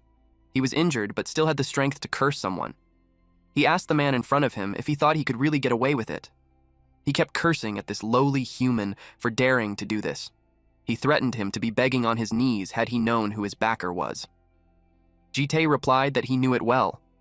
It was the professor of the Blue Dragon School, Wei Yuan, or the demonic human affiliated with Invisibility.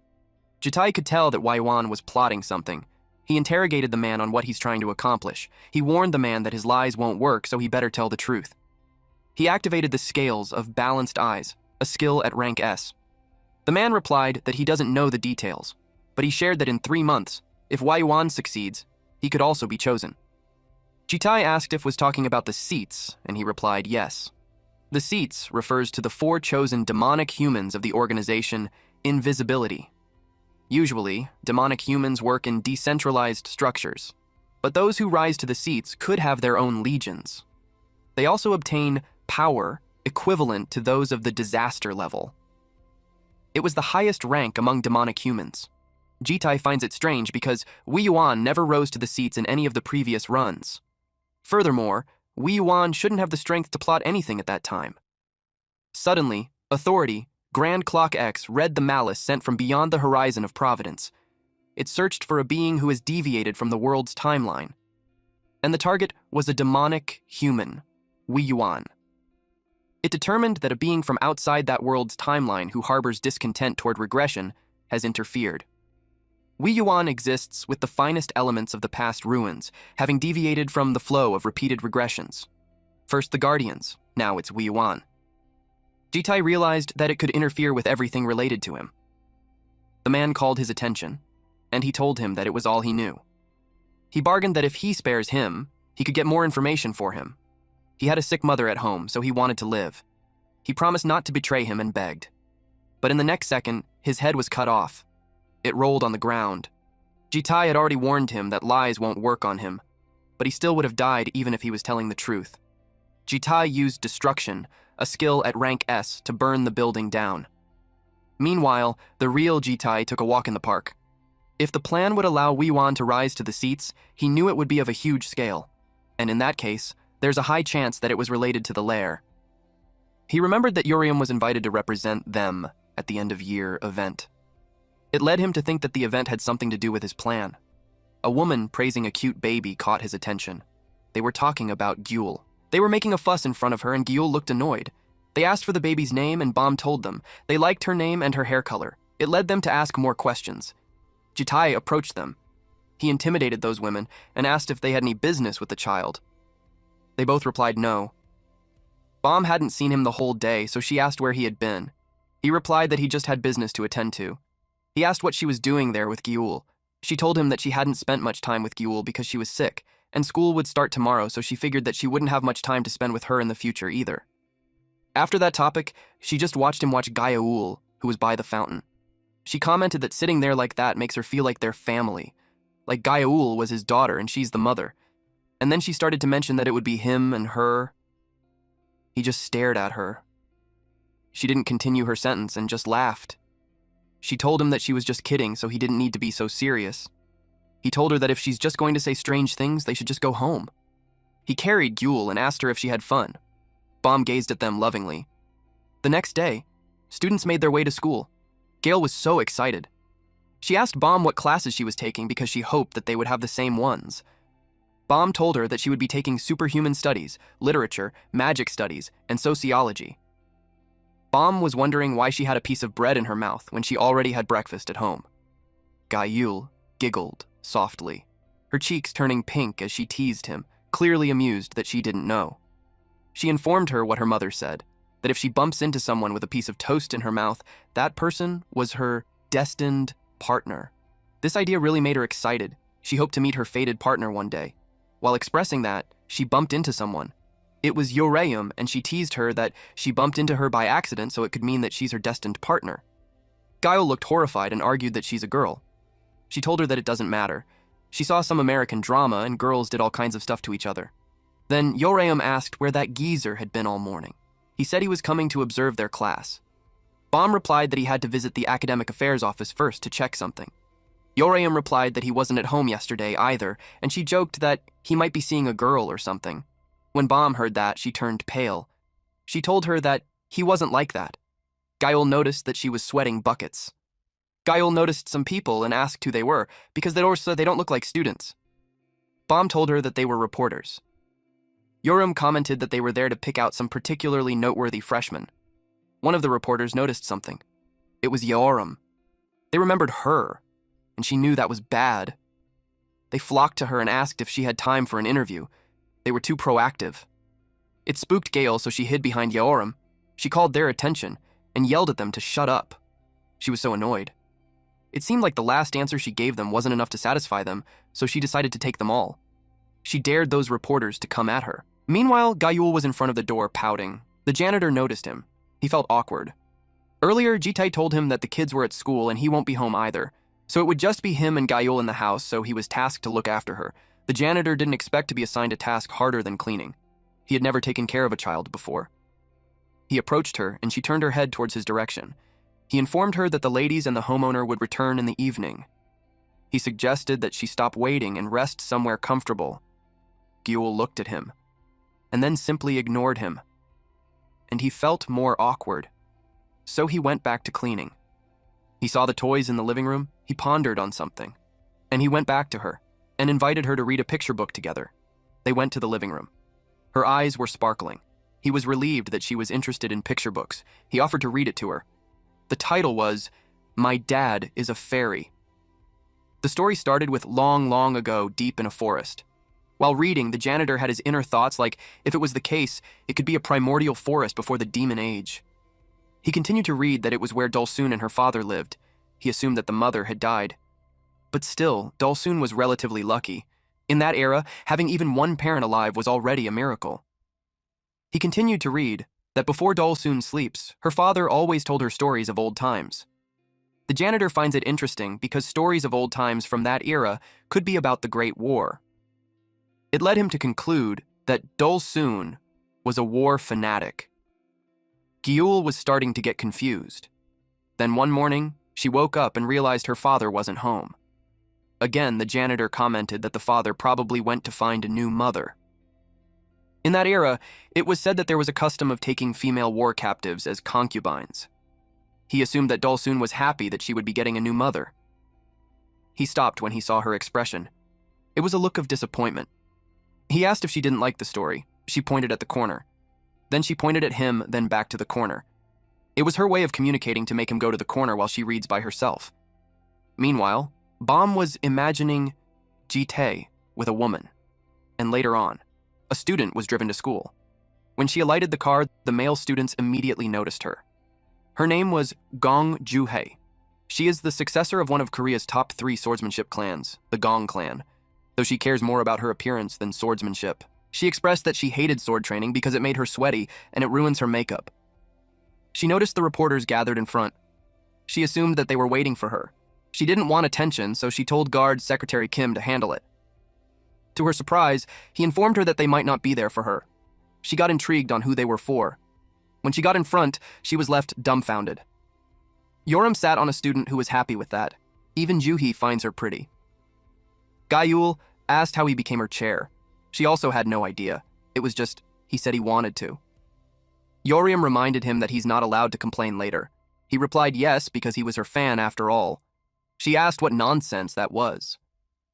The reporter asked if they could begin the interview. She warned them that if they don't follow the order, she'll drop the interview and just go in. Her rule was 1 question per person, and they had to make it quick. She called the guy with the hat to go first. He greeted her and introduced himself. He spoke too long, so she called the next one. He complained that he hadn't asked the question yet. The next reporter was from CT France. He asked how she felt about becoming a major issue in the superhuman world recently, and many people were seeking her out. While picking on her nose, she replied that it sucks. Then she called the next. She was asked if she knew that a fan cafe was created for her recently. They requested her to give a word to her fans. Now she knew why the guy called himself her fan. She simply sees them as idiots. Next was Park Gang-ho from Gasan Daily. He asked the meaning behind what he shouted at the Blue Dragon School interview hall recently. She told him that he already knew what it meant. She asked him if that was all his brain was filled with. Then she called the next. He told her not to brush it off and explain it in detail. He asked why she chose that specific word among so many. He was insinuating that she had a different intention, but she cuts him mid-sentence. She asked if he wanted to do it with her. He got flustered with her joke. She pointed out that he knew it was a joke, and since he knew there was no reason to keep clinging to her words. He replied that she's young and inexperienced, so she informed her that it's what reporters do. He told her to respond sincerely so he could write. She grabbed his collar and warned him that there's a limit to her patience. Gyul told her to ignore him and just go inside. He captured her angry expression. He liked the aggressive acts because it boosts views, but he was a bit disappointed, so he tried to provoke her more. He told her that if she acts that way, he would have to write the article based on his interpretation. One of his ideas was that she demands relations from a reporter. She told him to say whatever he wants, because she would kill him before he published anything. She was about to punch him, and it made Gyul panicked. Surprisingly, her fist got caught in an arm. Gyul told him that his timing was perfect. Jitae asked Yoram if she caused trouble again the moment she arrived. Yoram was so angry, she argued that it was the bastard pig. He carried her on his shoulder. And she made a fuss. Jitae told everyone that the interview had ended. He warned them not to publish any articles about it. He let out an intimidating aura, that the ground he was on showed some cracks, and the reporter's devices broke. Yoram was left shocked. He told Gyul to go inside if she doesn't want to be late on her first day. Juhi asked Secretary Kim if he saw that. He suggested finding out which clan that kid was from. But she was talking about the yellow-haired girl because her chest was massive, in a classroom. The instructor greeted the students. He is Professor Kai of the Swordsmanship Department. Their lesson for that day was about the history of swordsmanship and the proper mindset for those who wield a sword. Yoram looked bored. She didn't care about mindset, she just wanted to learn about how to fight. Jitai finds it surprising since he expected her to get bored and run out immediately. She replied that she even had endured super boring dramas to the end. She was motivated to work hard to break that hooded armor chunk. She wanted to crush Javier one day. She asked why he's taking the class with her. He answered that she knew the reason better than he did. She told him that she hasn't caused any problems recently, and she had been behaving well. He reminded her that she almost beat up a reporter earlier. She argued that it was because the damned pig kept provoking her, and if he was in her shoes, he wouldn't have held back either. He told her to stop leaning on him because it was hot. She teased him and asked why when men go crazy for that king of physical contact. She asked if he was embarrassed. He was nonchalant. And since she didn't get any reaction from him, it made her pout. She complained that it's boring. He responded that studying was always boring, but she wasn't talking about studying. She muttered that a kidnapper should at least be interesting. At first, he looked like he wasn't normal, so she expected the coming days to be brimming with dopamine-filled moments. She didn't sign up for the family roleplay stuff. He told her that if they look at what happened on their way to school alone, it was stimulating enough. But she wasn't talking about boring stuff like that. She meant fighting, killing, and getting drunk on victory. Professor Kai approached her and commented that she looked restless. He told her that there's a good solution for a time like that. He instructed her to stay after class with her chaperone at the gym storage. She looked annoyed while wiping the wooden swords. She couldn't hold it in anymore. She expressed that the more she thinks about it, the worse she feels. She couldn't understand why she had to scrub that when she rather takes a beating. Jitae told her to complain less and scrub faster. She suggested calling the janitor at home and making him do it. Jitae asked who would be looking after Gyul then. She knew he made sense, so she could only click her tongue in response. She was curious to know if he studied when he was young.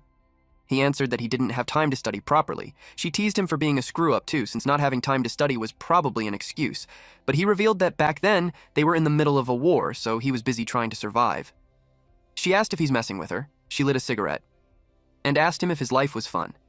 He replied that it wasn't really. She asked why he's living a boring life. If she was as strong as him, she wouldn't live a dull life. She asked if it was because he got too strong and lost the thrill. He simply replied that life continues and he can't give up. That doesn't make any sense to her. He told her to stop chatting and keep scrubbing. Back in the dorms at nighttime, Bom and Gyul were playing in the living room. Yoram was on the couch, and the janitor was cleaning. Yoram was playing with the Rubrik's Cube for the first time. The janitor was cleaning behind her. And after a few moments, she bursts into anger since she got irritated that he kept hovering and she couldn't focus because of him. She called him a useless bastard. Bom noticed that she was in a bad mood. She asked if it was because of the reporters. That added to her irritation, but it was most probably she could feel that there was no thrill. She hasn't fought lately. She called Bom, and Bom looked horrified that she called her by her name. It made her worry that she was so sick that she had to go to a hospital. Yoram threatened to just keep calling her you. That was not why she called her. She asked Bom why she lives.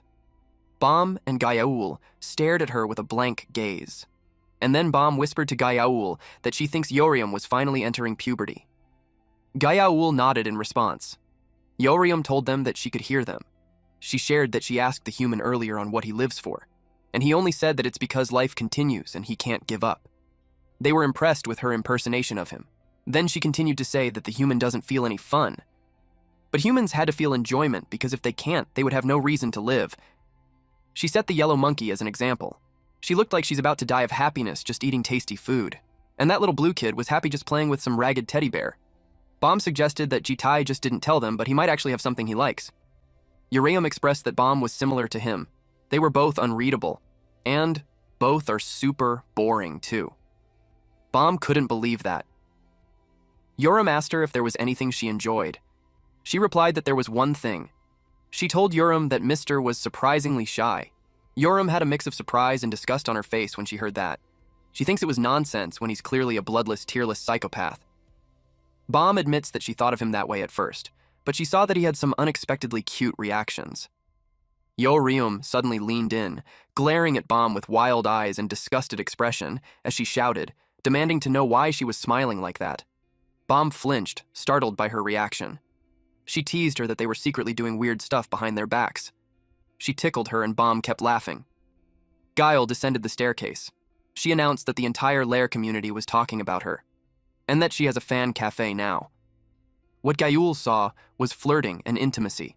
She was left dumbfounded, and then she blushed and covered her eyes while telling them to finish what they're doing. Yoreum shouted at her, asking what the hell was she imagining.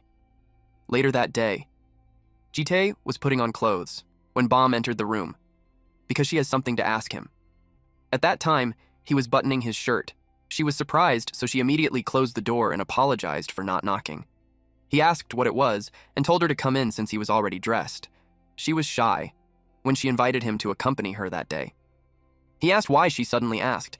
She reasoned that he always goes with Yoram and Gyul, but he hasn't gone out with her even once. It was because he's worried about those two. Yoram likes to fight, while Gyul could be kidnapped when bribed with food, but he didn't say that out loud. Gyul's words were muffled because of the bread, but she asked Bom if she wasn't going to school yet. She replied that she's going to ask him out on a date. Gyul was surprised, but Yoram told her that Bom was just asking her to be her chaperone. She thought about it, and wondered why she hadn't gone with Bom. She suggested that he's playing favorites with her and Yoram. Jitae replied that it wasn't that. She continued to say that favoritism was bad, but she understood it. Her mom used to meet 100 human men at a time, but she always had 2 or 3 that she liked more. Yoram commented that her mom was pretty wild. Bom commented that she was like one of those 97 abandoned men. Jitae asked what that meant. She told him that he kidnapped her first, but he didn't pay attention to her at all. Like how he didn't care about a fish after he caught it. She felt sad that she's the only one abandoned. Gyul comforted her and called Jitae mean. Yoram understood why he only goes with them, but she could assure him that they won't cause trouble, so he could go with her. She told him that he can't keep monitoring them forever. He gave in, and that was all part of Bom's plan. At the school, they were in the gym. The chaperone's attention was in Bom since she was the sister of the famous Urium. They found her really pretty, and they also knew that she got a perfect score on the entrance interview. They asked what family she came from, and they continued to gossip that it was from some family that nobody ever heard from. They commented that the family name sounds tacky. Jitae was just quiet behind them. The class was social etiquette theory. They would spend the remaining time practicing social dance. One student complained that it would be embarrassing. But the teacher told them that if they had become superhumans representing their families, they would eventually attend formal events. Being clueless and awkward then would be more embarrassing. She instructed the pupils to find their pair. She also encouraged them to ask the person they like if they have any. But the students noticed Bom. She still doesn't have a partner. They thought boys would line up for her. One boy replied that she gives off a strange vibe that makes her hard to approach. It's like they shouldn't get involved with her. The teacher saw that she's the only one without a partner. She simply laughed it off and replied that it could be because she's not popular. The teacher doesn't believe her since she's popular. She asked if Bom would want to pair with her, and then she asked if she could pair with her chaperone. The teacher agreed, and she scurried towards Jitae. He looked at her. She extended her hand and told him that they should go. He answered that he can't dance. She asked if he plans to leave her alone. He could only sigh. The teacher instructed them to take their partner's hand and take a step. Jitae looked uncomfortable. She noticed his hand. It looked like he was hesitating. So she asked if he's embarrassed to touch her. She took his hands and assured him that touching hands doesn't instantly connect their emotions. She warned him not to think about slacking because it would affect her scores. And they started. They continued to dance while he avoided her gaze.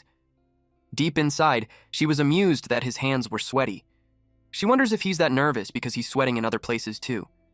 Her gaze drifted to his chest, and then she remembered how it looked earlier while he was still undressed, and it made her blush. She lost focus and tripped. He instinctively caught her, bringing their faces close together. He appeared to be surprised. It was the same for Bom, except her cheeks were red. But that didn't last long. She fainted, and she had a nosebleed. At a cafe, she sipped a pink drink. He asked why she didn't go to the hospital, and she explained that dragons don't need to go to hospitals, and she was fine now. He finds it strange that she had a nosebleed when she wasn't hit with anything. She was embarrassed, and responded that she had no idea either. And then she pointed out that he dances better than expected. She asked if he learned somewhere before. But our boy remained quiet. He recalled a memory.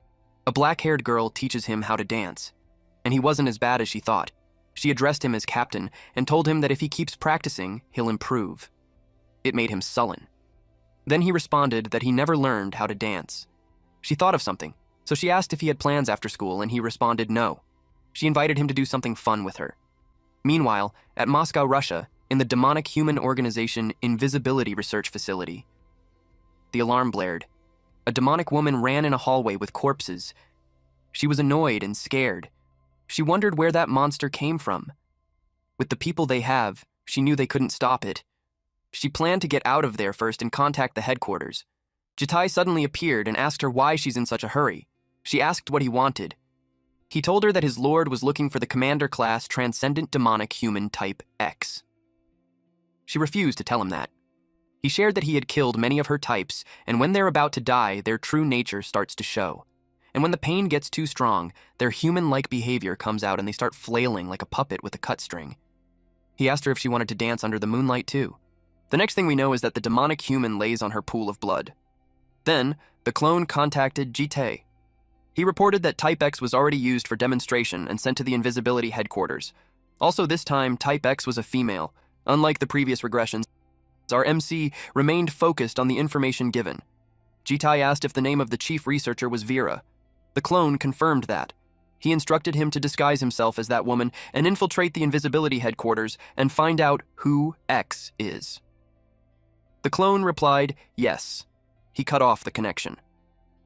The Commander Class Transcendent Demonic Human Prototype X is a demonic human, possessing the special ability to bind countless demonic human minds together into one. The longer it survives, the more minds it gathers, growing into an increasingly dangerous being. For that reason, he always prioritized killing Prototype X first in every regression. But in this regression, the information differed from the previous regressions, making the search extremely difficult. Authority Grand Clock X reads the malice sent from beyond the horizon of providence. It searches for a being who has deviated from the world's timeline. Jitai waited as it scanned. He realized that the fact that X's identity changed must be another deed of the malice the Guardian spoke about. He was angry that nothing had changed. He planned to kill anything that disrupts his daily life. He was then interrupted because they were in a clothing store and Bomb called him to come. He asked what it was. She told him to hurry. He was startled. She was in a bikini, asking him if she looked good. He averted his eyes and asked what she's doing. She reasoned that it's almost summer, and she thought it would be nice to buy a bikini. She thought he couldn't see well from there, so she invited him inside the fitting room. He mentioned that she said it would be fun, but it seemed like a pointless prank. She replied that she's having fun, though. She suggested that he's having weird thoughts. He warned her not to make him angry. They left the store, and she told him to be honest that he did want to take a look earlier. He replied no. She asked why he wouldn't want to take a look. She teased him even more by saying that she should have bought it. He asked her if she's done fooling around so they could go home. She admitted that she came there for the kids' presents. Gyul's teddy bear was completely ragged, so she's buying her a new one, and also she's getting gifts for others. He asked why, and she replied that Gale only buys clothes, and she doesn't care about anything else, so she planned to buy her a nice wallet so she won't feel small when she hangs out with her friends. He asked about Uraeum. Bomb asked her yesterday, and she said that there's something she wants, though it's a bit weird. She would look for Gael and Uraeum's gifts, and instructed him to pick Gael's present. She watched him leave. She was slightly concerned if he'd be all right. He went to a toy store. The staff looked bored. She watches Jite pick a stuffed toy and estimates that he's in his late 20s or early 30s. She wondered if he's a model or a soldier.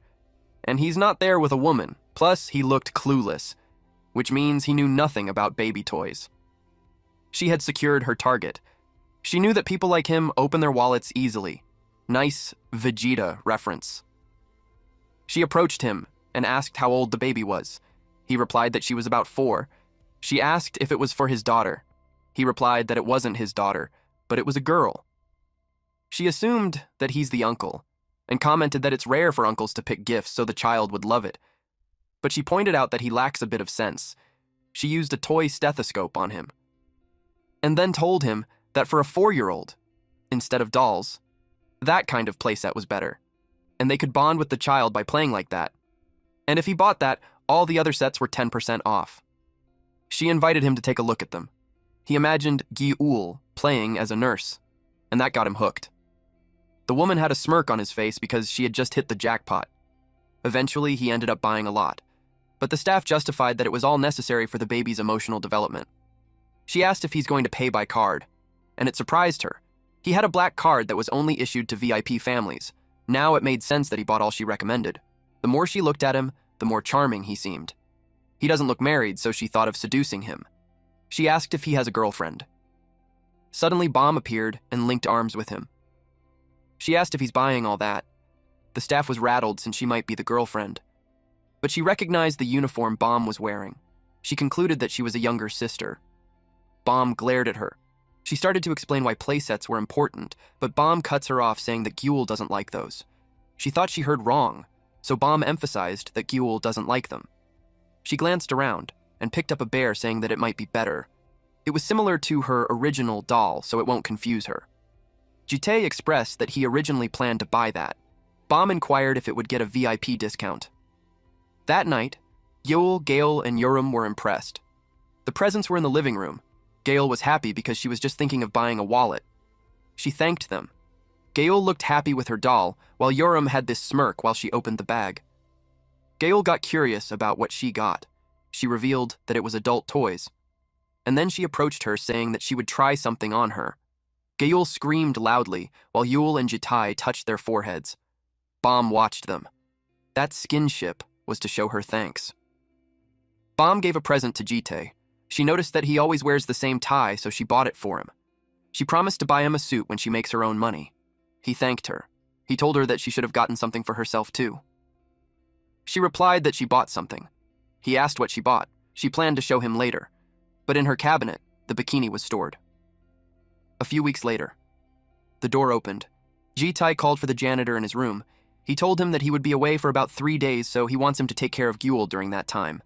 He asked if he's going far. He replied yes, and Yorium would be coming with him. A few hours later, the students wore a vest and they gathered in front of a rift. It was finally the time for the anti-demonic human battle simulation.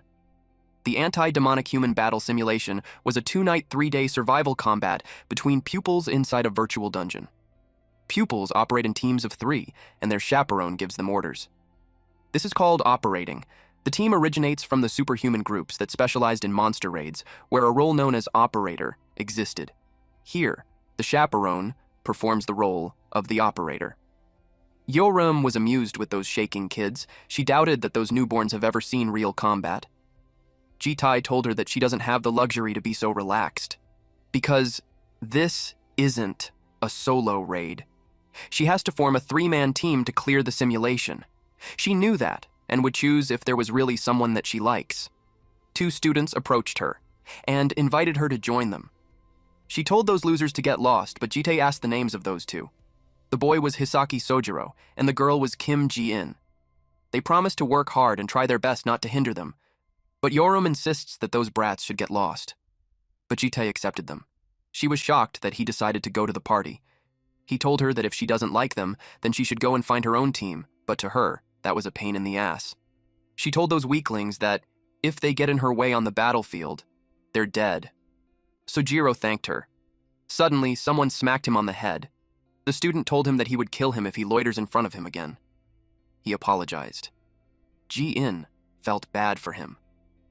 The man talked to her and pointed out that her boyfriend already apologized, so she better say something. He held her head and forced her to say it. This guy's friends told him that the other chaperones are watching, so he shouldn't go overboard. He asked them what was the problem when adults didn't care about orphans anyways.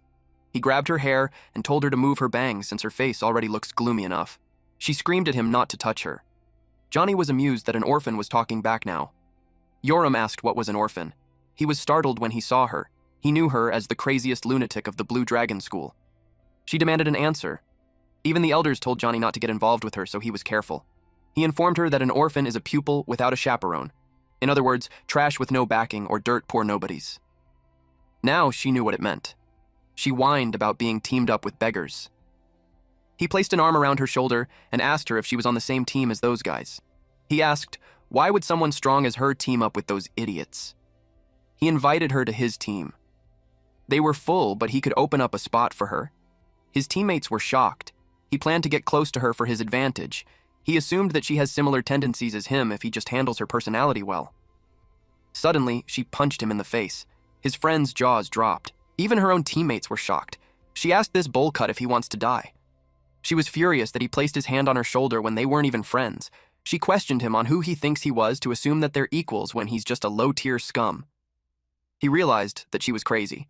She warned him that if she sees him again, he's dead, but deep inside, he plans to get back to her in time. Her teammates were dumbfounded. Jitae could only sigh. A few minutes later, the professor called their attention. He'll be explaining the rules. He was the demonic human combat battle professor, Kwon Gitai. They were divided into 50 teams, each starting at a different spot. Activity score, kills, deaths, and damage taken were all converted into points, and those points were broadcast and ranked in real time. If they die once, they will respawn at another spot after 3 hours. The name of the virtual dungeon was Ant Nest. He wished them all good luck. It was evident that those students were nervous. They stepped inside. Yoram commented that it wasn't bad for a virtual dungeon. She was excited to beat the hell out of everything. Jian asked her if she knew where the other teams were. She thought that if they just ran around, they'd meet them. Jian told her that they're not fast or overflowing with stamina like her. If she rushes alone, they could get ambushed from behind. Yoram took it as her bragging to be weak. She clarified that her point was to have a plan before moving. Yoram emphasized that their plan was for them to follow behind and cover her. Jian pointed out that it wasn't a solo play, but a team battle, so she reminded her not to act on her own. Yoram pitied her and took her in, and now she barks back. It annoyed her.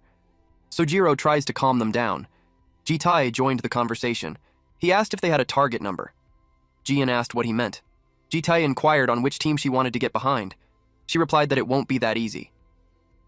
Every team has an operator. They won't just expose their blind spots. Yoram commented that she's insanely negative, and she doesn't want to bother with targets, because she planned to kill everyone in sight. Meanwhile, Johnny complained that his nose still stings. The operator told him that it's the result of him acting tough in front of Yoram when they warned him not to mess with her. He explained that he just wanted to be on good terms, but he didn't think she was that crazy. One of his teammates wanted to confirm if he wasn't seriously planning on replacing them. He replied no. He was just testing her to see her reaction. But he was fuming, so he vowed that the next time he sees her, he'll tear her apart. It seemed like she heard him. She jumped from behind and dared him to try if he could. Her feet landed on his nose. That brought his health points from 100 to 17. She crashed on the wall. The operator had no idea when she had sneaked in. He instructed them to prepare for battle at once. Johnny's teammates had a gun and a sword. Yoram pointed out that they were misunderstanding something. It's not a battle, but a one-sided hunt of little doggies. Alright, that's it for today's story. If you want the weekly chapter updates for this series, those will now be uploaded on my second channel, Manhwa Updater. So if you don't want to miss what happens next, make sure to check it out and join the update gang. Thanks for watching, stay cool, stay awesome, and I'll see you in the next one.